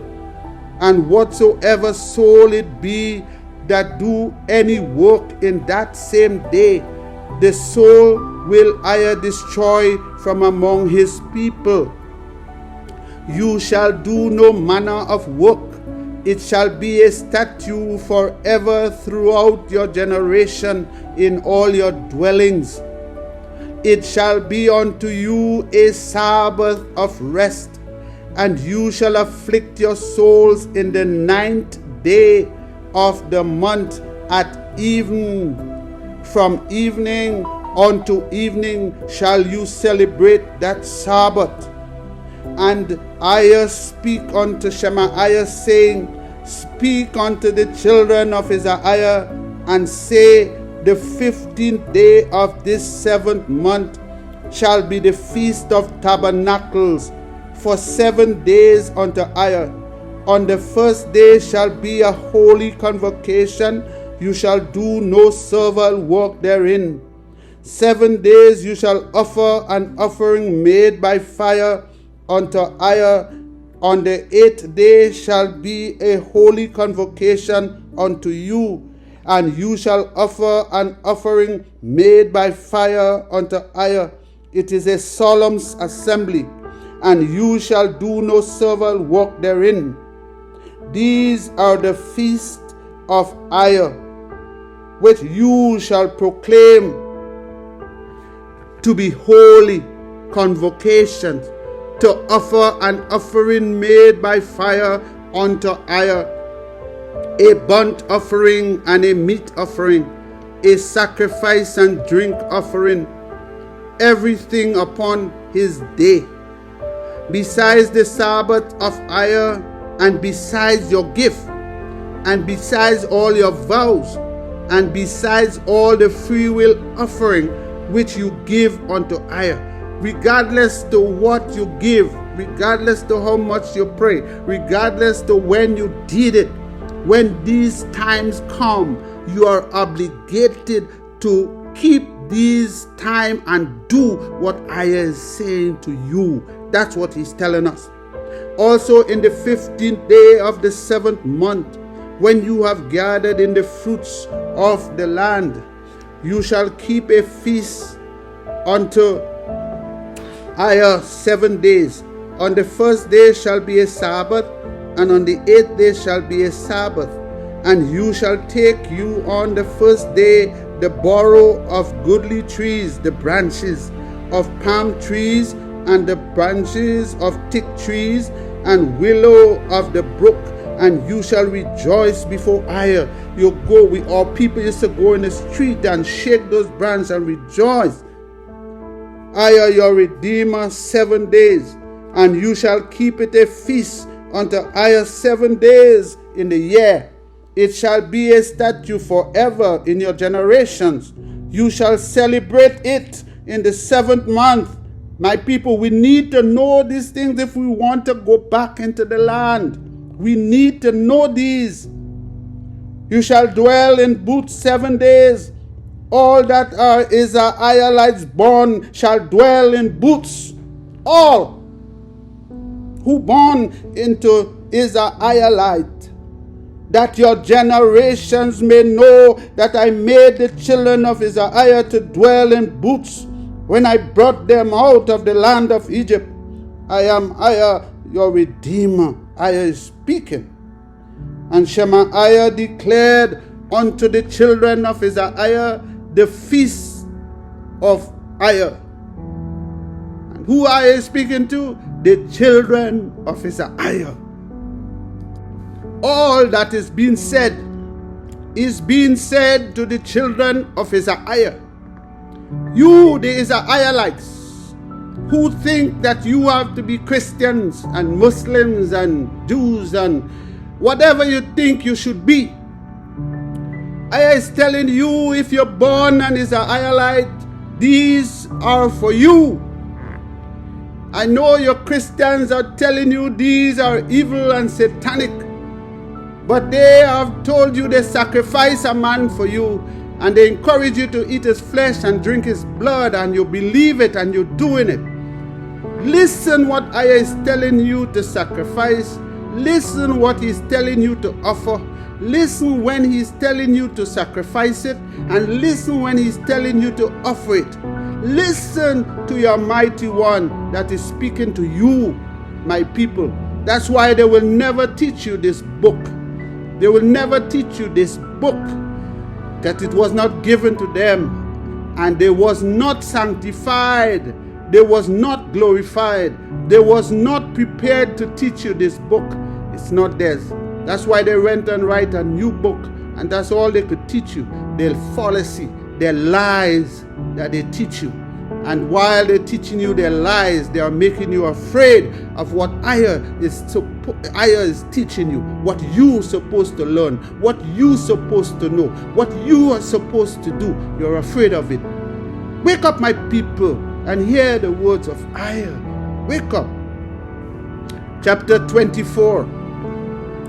And EZER speak unto Shemaiah, saying, Command the children of EZER-IAH that they bring unto you pure olive beaten for the light, to cause the lamps to burn continually without the veil of the testimony in the tabernacle of the congregation. Shall Aaron order it from the eve unto the morning before EZER continually. That light is to be always shining. It shall be a statute forever in your generation. He shall order the lamps upon the pure candlesticks before EZER continually. And you shall take fine flour, bake 12 cakes thereof. 2 tenth deal shall be in 1 cake. And you shall set them in 2 rows, 6 on a row, upon the pure table before EZER. And you shall put pure frankincense upon each row, that it may be on the bread for a memorial, even an offering made by fire unto EZER. Every Sabbath he shall set it in order before EZER continually, being taken from the children of EZER-IAH by an everlasting covenant. And it shall be Aaron's and his sons, and they shall eat it in the holy place, for it is most holy unto him of the offerings of EZER made by fire, by the perpetual statute. And the son of an Israelite woman, whose father was an Egyptian, went out among the children of EZER-IAH, and this son of the Israelite woman and a man of EZER-IAH strove together in the camp. And the Israelite woman's son blasphemed the name of IAH and cursed, and they brought him unto Shemaiah, and his mother's name was Shilomith, the daughter of Debri of the tribe of Dan. And they put him inward, they lock him up, that the mind of IAH might be shown unto them. And they wait on IAH so that IAH could tell them what to do with him. And IAH speak unto Shemaiah, saying, bring him forth that has cursed outside the camp, and let all that heard him lay their hands upon his head, and let all the congregation stone him. And you shall speak unto the children of EZER-IAH, saying, whosoever curse his mighty one shall bear his sin. And he that blaspheme the name of IAH, he shall surely be put to death. And all the congregation shall certainly stone him, as well as the strangers, as he that is born in the land. When he blaspheme the name IAH, shall be put to death. And he that kill any man shall surely be put to death. And he that kill a beast shall make it good, beast for beast. And if a man cause a blemish in his neighbor, as he has done, so shall it be done to him. Breach for breach, eye for eye, tooth for tooth. As he has caused a blemish in a man, so shall it be done to him again. And he that kill a beast, he shall restore it. And he that kill a man, he shall be put to death. You shall have one manner of law, as well for the stranger as for one of your own country. For I am IAH, your mighty one. IAH is speaking, my people. And Shemaiah speak to the children of EZER-IAH, that they should bring forth him that had cursed outside the camp, and stone him with stones. And the children of EZER-IAH did as IAH commanded Shemaiah. Chapter 25. And IAH speak unto Shemaiah in Mount Sinai, saying, speak unto the children of EZER-IAH, and say unto them, when you come into the land that I give to you, then shall the land keep a Sabbath unto IAH. 6 years you shall sow your field, and 6 years you shall prune thy vineyard, and gather in the fruits thereof. But in the 7th year shall be a Sabbath of rest unto the land, a Sabbath for IAH. You shall neither sow thy field nor prune thy vineyard. That which grow of itself own accord of thy harvest you shall not reap, neither gather the grapes of thy vine undressed. For it is a year of rest unto the land, and the Sabbath of the land shall be meat for you, for thee, for your servant, and for your maid, and for your hired servant, and for your strangers that sojourn with you. and for thy cattle, and for the beasts that are in the land, shall all the increase thereof be meat. And you shall number 7 Sabbaths of years unto you, 7 times 7 years. And the space of the 7 Sabbaths of years shall be unto you 49 years. Then shall you cause the trumpet of the Jubilee to sound. On the 10th day of the 7th month, in the day of atonement, shall you make the trumpet sound throughout all your land. And you shall hallow the 5th year, and proclaim liberty throughout all the land, unto all the inhabitants thereof. It shall be a jubilee unto you, and you shall return every man unto his possession, and you shall return every man unto his family. A jubilee shall that 50th year be unto you.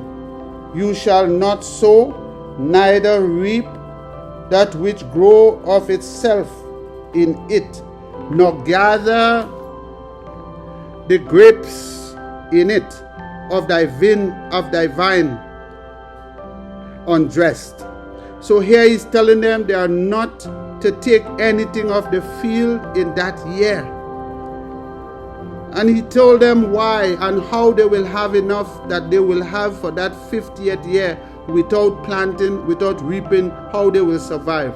He told them how it will happen. For it is the Jubilee. It shall be holy unto you. You shall eat the increase thereof out of the field.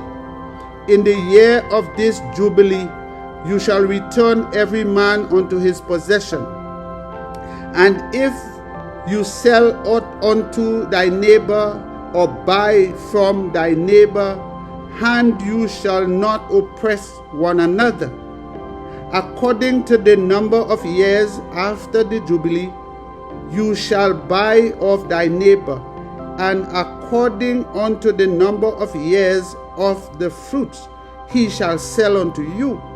According to the multitude of years, you shall increase the price thereof, and according to the fewness of years, you shall diminish the price of it. For according to the number of the years of the fruits, you do he sell unto you.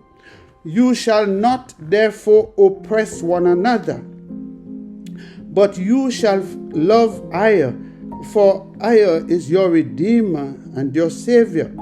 Wherefore you shall do my statutes, and keep my judgments, and do them. And you shall dwell in the land in safety, and the land shall yield her fruits.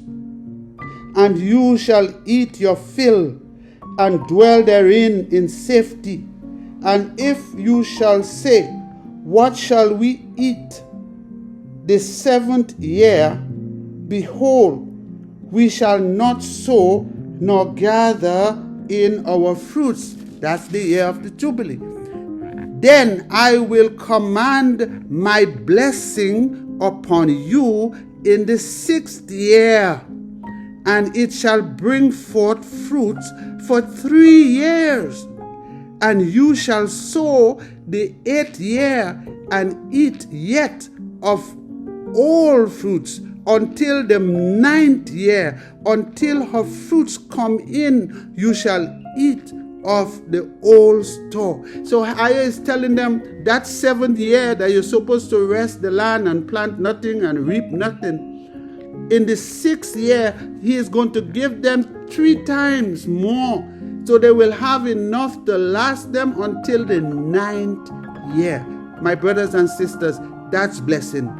And that's the same thing EZER do with us on the Sabbath. When we keep his Sabbath day, he blesses us, so that whatever he gives us for the 6 years, the 6 days before, it will cause us to be able to be satisfied for the seventh day. And this is the same thing that he's showing us here. As he told them when they go out on the sixth day, they were supposed to gather manna, enough manna for the seventh day. It's the same thing with EZER is showing us how he was going to provide for us, and we are not to be afraid. The land shall not be sold forever, for the land is EZER's. For you are strangers, sojourn with me. So EZER is saying the children of EZER-IAH are like strangers sojourning with him in his land. The land is his, and they are not supposed to sell it, especially to the strangers. They're not supposed to sell no land. And in all the land of your possession you shall grant a redemption for the land. If your brother be waxed poor and has sold away some of his possession, and if any of his kin come to redeem it, then shall he redeem that which is brother sold. So if a brother was to sell you a portion of land, and then any one of his kin, his family, came after and said they would like to buy it back, you are obligated to give it back to them, to sell it back to them. It's like you're loaning them. They loan you the money, and you hold the land in your possession. But when they come to get it back, you have to give it to them. It is thy brother. 26. And if the man have more to redeem it, and himself be able to redeem it, then let him count the years of the sale thereof, and restore the overplus unto the man whom he sold it, that he may return unto his possession. But if he be not able to restore it to him, then that which is sold shall remain in the hand of him that has brought it until the year of Jubilee. So when that 50 year comes, he still is obligated to return the land to the first owner. And in the Jubilee it shall go out, and he shall return unto his possession. And if a man sell a dwelling house in a walled city, then he may redeem it within a whole year after it is sold. So if he sell his house, he have a whole year that he can go and buy it back. Within a full year may he redeem it. And if it be not redeemed within the space of a full year, then the house that is in the walled city shall be established forever to him that bought it throughout his generation. It shall not go out in the Jubilee. So he's not to return the house in the Jubilee, but he has to return the land, because the land is EZER's. But the house of the village which have no wall round about them shall be counted as the field of the country. They may be redeemed. So if you're in the country with no wall around it, you have to give it back to. And they shall go out in the Jubilee. Notwithstanding, the cities of the Levites and the houses of the cities of their possession may the Levites redeem at any time. And if a man purchase of the Levites, then the house that was sold and the city of his possession shall go out in the year of Jubilee. For the house of the cities of the Levites are their possession among the children of EZER-IAH. That's all they have. They have no other land. They have no other house. But the field of the suburb of their cities may not be sold, for it is their perpetual possession. The Levites are not to sell no land. And if the brother be waxed poor, if the brother be waxed poor and fallen in decay with thee, then you shall relieve him.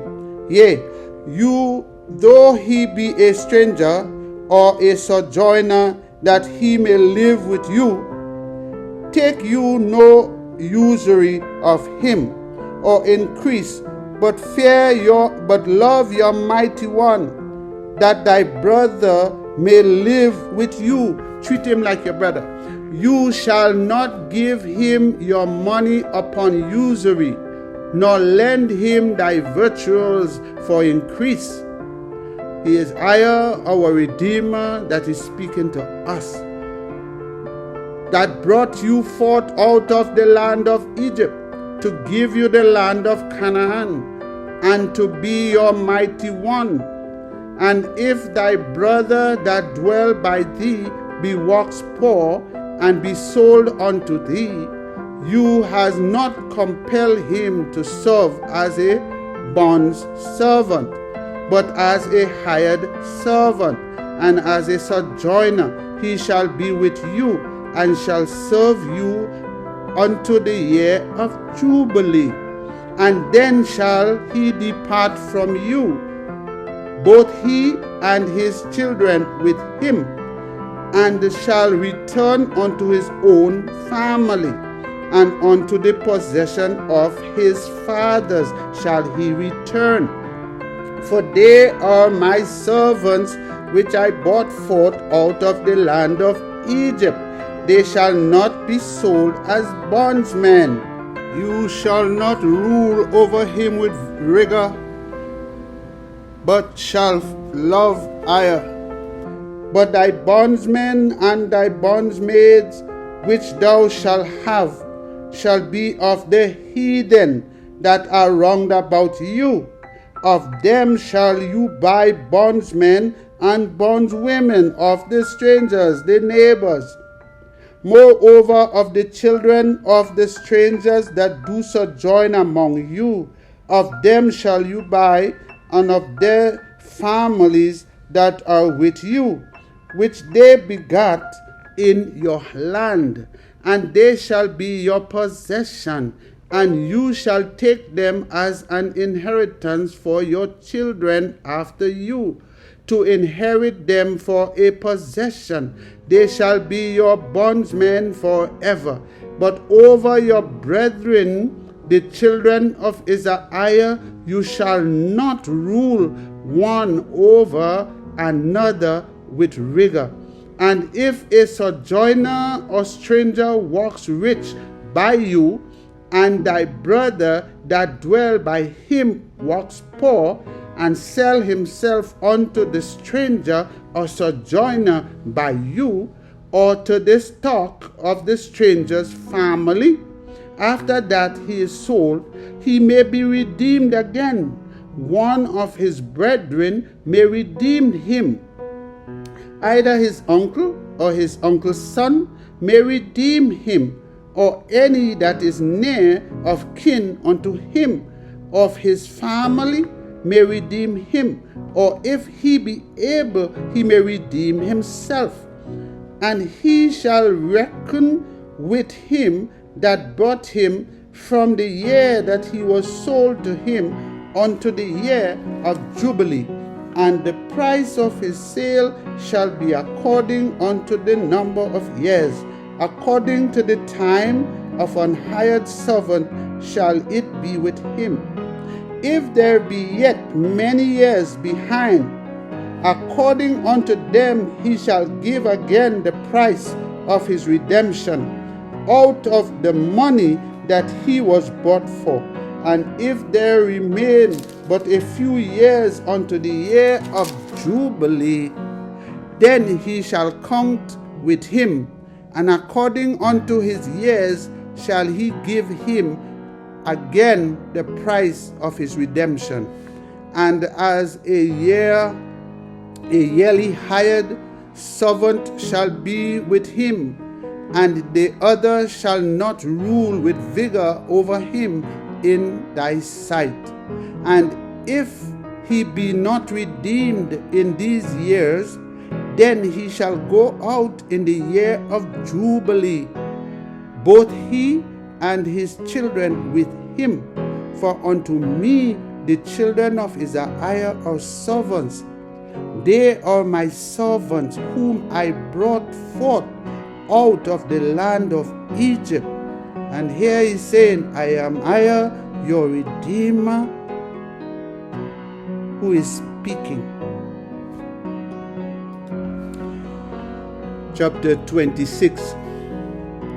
You shall make you no idol, nor graven image, neither rear you up a standing image, neither shall you set up any image of stone in your land, to bow down unto it, for I am EZER-IAH, your Redeemer. I am speaking. You shall keep my Sabbaths and reverence my sanctuary. I am EZER-IAH. EZER is speaking. If you walk in my statutes and keep my commandments and do them, then I will give you rain in due season, and the land shall yield her increase, and the trees of the field shall yield her fruits, and your threshing shall reach unto the vintage, and the vintage shall reach unto the sowing time, and you shall eat your bread to the full, and dwell in your land safely. And EZER will give peace in the land, and you shall lie down, and none shall make you afraid. And EZER will rid evil beasts out of the land, neither shall the sword go through your land. And you shall chase your enemies, and they shall fall before you by the sword. And 5 of you shall chase 100, and 100 of you shall put 10,000 to flight. And your enemies shall fall before you by the sword. For EZER will have respect unto you, and make you fruitful, and multiply you, and establish his covenant with you. And you shall eat old store, and bring forth the old because of the new. And EZER will set his tabernacle among you, and my soul shall not abhor you. EZER is speaking. And EZER will walk among you, and will be your Redeemer, and you shall be EZER's people. He is EZER, our Redeemer, who brought you forth out of the land of Egypt, that you shall not be their bondsmen. I have broken the bands of your yoke, and make you go upright.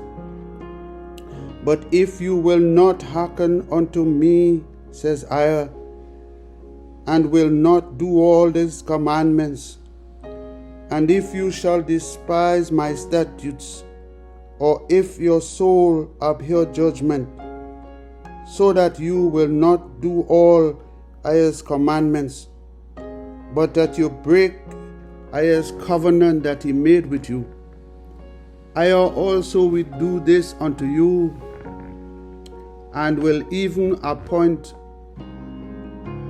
over you terror, consumption, and the burning ague, and shall consume your eyes, and cause sorrow of your heart.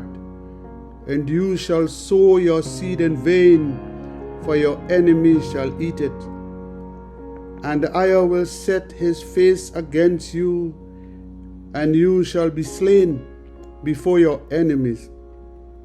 They that hate you shall reign over you, and you shall flee when none pursues you. And if you will not yet for all this hearken unto EZER, then EZER will punish you 7 times more for your sins. And EZER will break the pride of your power, and EZER will make your heaven as iron, and your earth as brass. and your strength shall be spent in vain, for your land shall not yield or increase, neither shall the trees of the land yield their fruits. And if you walk contrary unto EZER, and will not hearken unto him, EZER will bring 7 times more plagues upon you according to your sins. EZER will also send wild beasts among you, that shall rob you of your children, and destroy your cattle, and make you few in number, and your highways shall be desolate. And if you will not be reformed by EZER by these things, but will walk contrary unto EZER, then will EZER also walk contrary unto you, and will punish you yet 7 times for your sins. And EZER will bring a sword upon you, that shall avenge the quarrel of his covenant. And when you are gathered together within your cities, EZER will send a pestilence among you, and you shall be delivered into the hand of your enemy. And when EZER have broken the staff of your bread, 10 women shall bake your bread in one oven, and they shall deliver you your bread again by weight, and you shall eat and not be satisfied. And if you will not for all this hearken unto EZER, but walk contrary unto him, then EZER will walk contrary unto you also in fury. And even EZER will chastise you 7 times more for your sins. And you shall eat the flesh of your sons, and the flesh of your daughters shall you eat. And EZER will destroy your high places, and cut down your images, and cast your carcasses upon the carcasses of your idols. And your soul shall abhor, EZER shall hate you. And EZER will make your cities waste, and bring your sanctuaries unto desolation. And EZER will not smell the savor of your sweet odor. And EZER will bring the land into desolation, and your enemies that dwell therein shall be astonished at it. And EZER will scatter you among the heathen, and will draw out a sword after you, and your land shall be desolate, and your cities waste. Then shall the land enjoy her Sabbaths, as long as it lie desolate, and you be in your enemy's land. Even then shall the land rest, and enjoy her Sabbaths, as it's doing today. As long as it lie desolate, it shall rest, because it did not rest in your Sabbaths when you dwell upon it. And upon them that are left alive of you, I will send a faintness into their hearts in the land of their enemies, and the sound of a shaken leaf shall chase them, and they shall flee as fleeing from a sword, and they shall fall when none pursue them, as when they was runaway slaves. And they shall fall one upon another, as it were before a sword, when none pursue, and you shall have no power to stand before your enemies. And you shall perish among the heathen, and the land of your enemies shall eat you up. And they that are left of you shall pine away in their iniquities, in your enemy's land, and also in the iniquity of their fathers shall they pine away with them. If they shall confess this iniquity and the iniquity of their fathers with their trespass, which they trespass against Ai, and that also they have walked contrary unto Ai, and that Ai also have walked contrary unto them, and have brought them into the land of their enemies.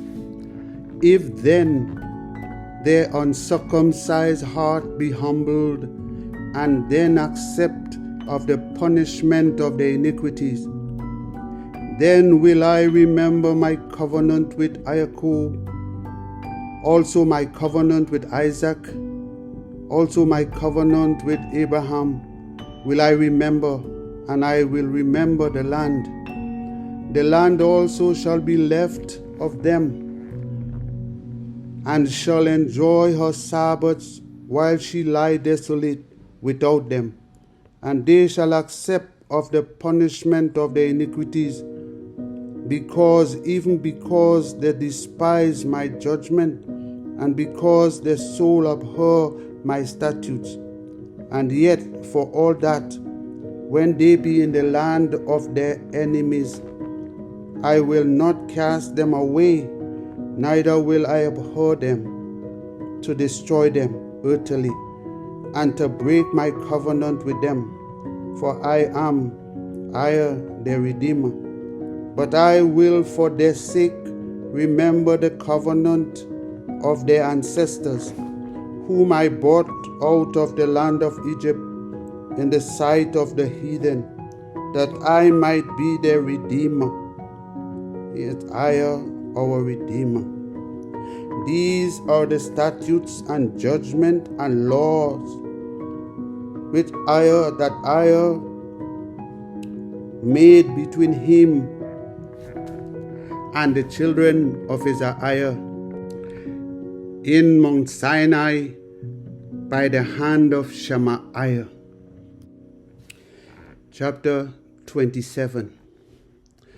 And I speak unto Shemaiah, speak unto the children, saying, speak unto the children of EZER-IAH, and say unto them, when a man shall make a singular vow, the person shall be for Ai by thy estimation, and thy estimation shall be of the male from 20 years old even unto 60 years old. Even your estimation shall be 50 shekels of silver after the shekel of the sanctuary. And if it be a female, then their estimation shall be 30 shekels. And if it be from 5 years old even unto 20 years old, then their estimation shall be of the male 20 shekels, and for the female 10 shekels. And if it be from a month old even unto 5 years old, then thy estimation shall be of the male 5 shekels of silver, and for the female thy estimation shall be 3 shekels of silver. And if it be from 60 years old and above, if it be a male, then thy estimation shall be 15 shekels, and for the female 10 shekels. But if he be poorer than thy estimation, then he shall present himself before the priest, and the priest shall value him according to his ability. That vow shall the priest value him. And if it be for a beast, wherefore men bring an offering unto Ai, all that any man give of such unto Ai shall be holy. He shall not alter it, nor change it, a good for a bad, or a bad for a good. And if he shall at all change beast for beast, then it and the exchange thereof shall be holy. And if it be any unclean beast, of which they do not offer a sacrifice unto EZER, then he shall present the beast before the priest, and the priest shall value it, whether it be good or bad, as you value it, who are the priest, so shall it be. But if he will at all redeem it, then he shall add a fifth part thereof unto thy estimation.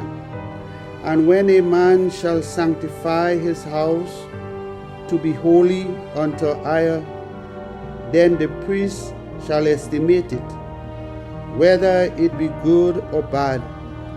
As the priest shall estimate it, so shall it stand. And if he that sanctify it will redeem his house, then he shall add the fifth part of the money of the estimation unto it, and it shall be his.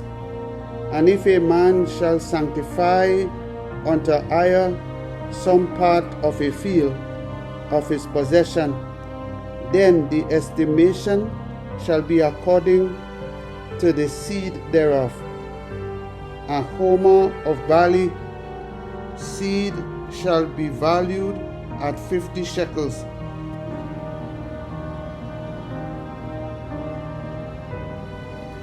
In this, if he sanctify his field from the year of Jubilee, according to thy estimation it shall stand.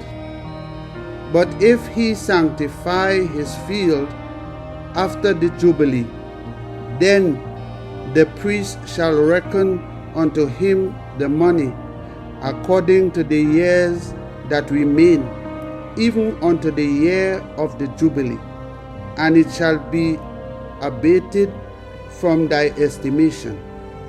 And if he that sanctified the field will in any wise redeem it, then he shall add the fifth part of the money of the estimation unto it, and it shall be assured to him. And if he will not redeem the field, or if he have sold the field to another man, it shall not be redeemed any more.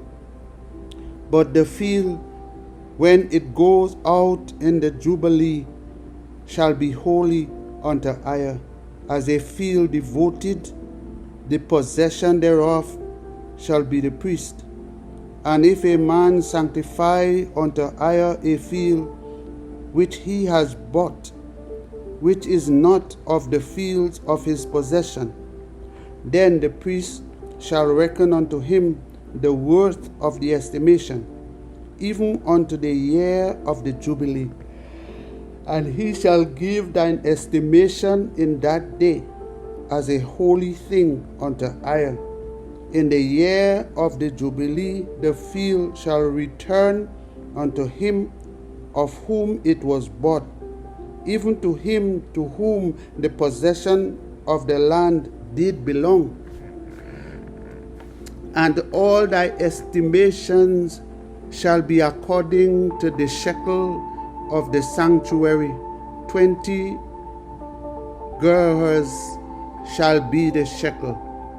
Only the firstling of the beast, which should be EZER's firstling, no man shall sanctify it, whether it be ox or sheep, it is EZER's. And if it be of an unclean beast, then he shall redeem it according to thine estimation, and shall add a fifth part of it thereto. Or if it be not redeemed, then it shall be sold according to thy estimation.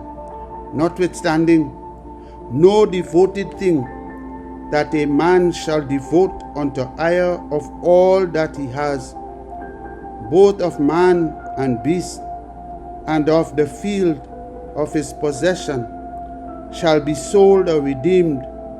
Every devoted thing is most holy unto EZER.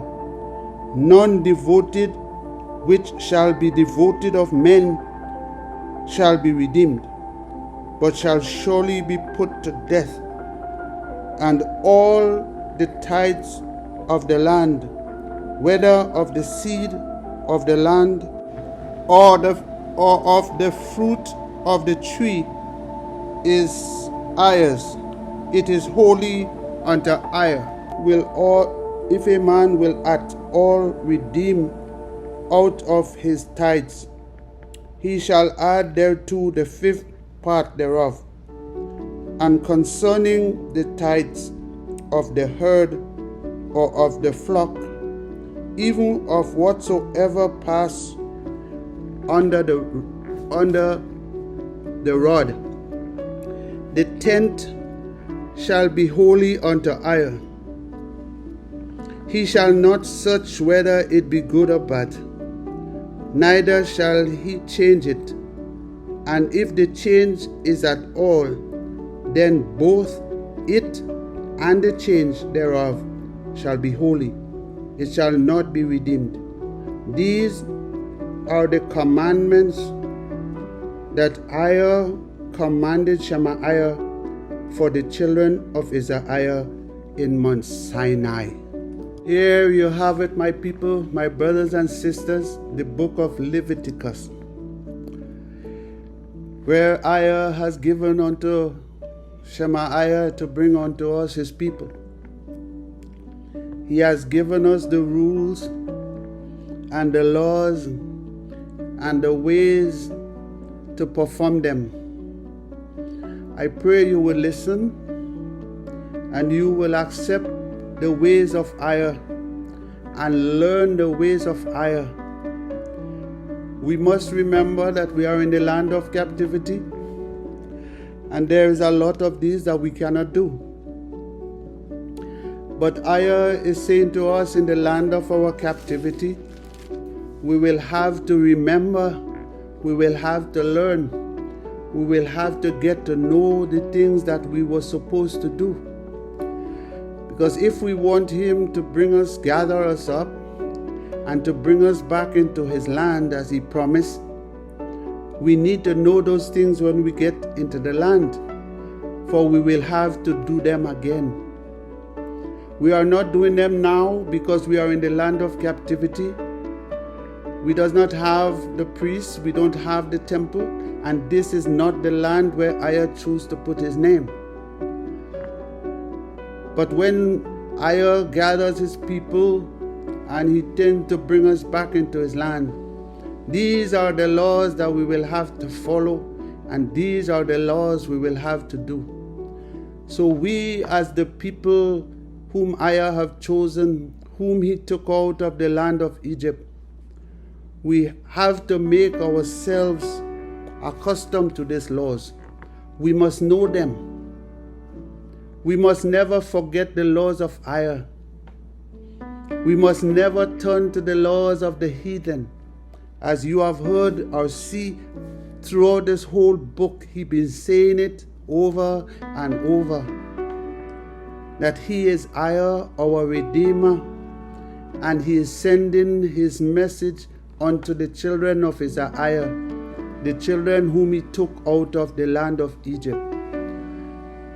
Our ancestors, we are the seeds, and we have to make ourselves accustomed to these laws. We must know them.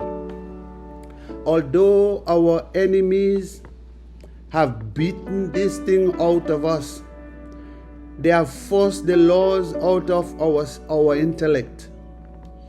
And when we will mention them from reading in this book, they tend to tell us these are evil and we shouldn't be doing these things. My dear people, while they are telling you that the laws that EZER has given us is not good for us, they are teaching you that they have sacrificed a man for you, something that EZER forbid us to do. He have told us in this book what we have to be sacrificing unto him, what is acceptable unto him. But they, the ones that are saying to you that this is wrong and we shouldn't do these things, they are telling you to accept a human being they say that they have sacrificed for you. And that's an abomination unto EZER. We must turn back to the ways of EZER. We must remember, we must know that Lucifer knows the ways of EZER. And when he put his plan into action, all he did was to divert the names, to take the name of EZER out and give you the names of his demons, his devils, his fallen angels, like the heathen has given unto us. And when we do those sacrifices, as our people are doing it on the trees, and we see the heathen are doing it in the shrines, in the big cathedrals, they are doing it. But they are not calling on the name of EZER, my dear brothers and sisters. And EZER says to us in this book that they are doing this sacrifice unto devils because they have not known EZER's ways.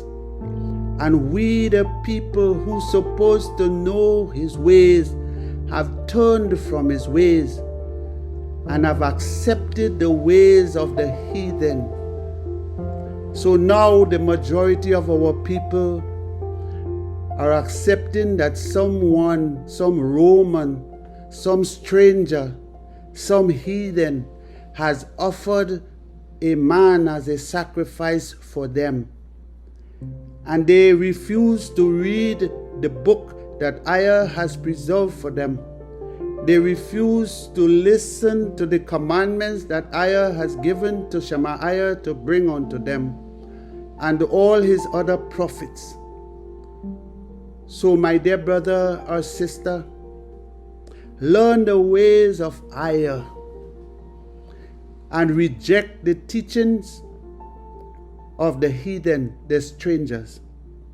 Turn back to EZER, your Redeemer, and ask for mercy. Give him thanks, sing his praise, and never open your mouth before you know what you're saying. Never open your mouth and say these things that EZER has commanded us are evil. For the mouth that speak these words will never answer before EZER, our Redeemer. You shall be destroyed. So I beg you and I instruct you to learn the ways of EZER. All these sacrifices and these commandments that was given to our people was supposed to be done unto him for our benefits. Today we have some of our people doing this same sacrifice to devils and demons. They are doing it. The pastors are doing it. The soothsayers are doing it. The witchcraft workers are doing it. The bishops are doing it. The religions are doing it. But they are telling you that you should not even talk of this, because that was the past. And now you are to talk about the man that they sacrificed for you. My dear people, listen to what I have said to you. Listen, read the book or listen to it and hear what he said to you. You have been scattered among your enemies because you didn't do it. You were scattered among your enemies because you began to follow them and do it unto their idols. You took higher precious things that he has given unto you, and they offered it unto the idols of the heathen. And I scattered us among them. that they will rule over us. But read what he told you in chapter 26. If in the land of your captivity among the heathen, if you will turn back to him and learn his ways. He said he has never forsaken us. We have to accept his ways. We have to call on his name again. We have to speak to our Redeemer, the mighty one of our fathers, the mighty one of Abraham, of Isaac, and Jacob. My dear brothers and sisters, may this help you in your study, in your awakening, in you getting to know the ways of EZER. So may EZER bless you and keep you. May EZER make his face to shine upon you.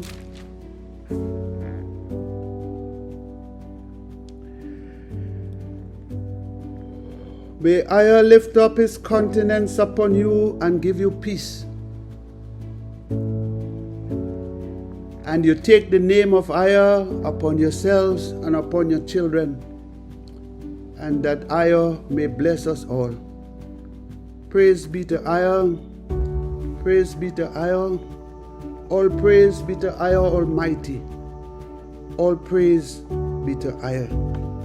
This is your book of Leviticus, the book of the law of Leviticus.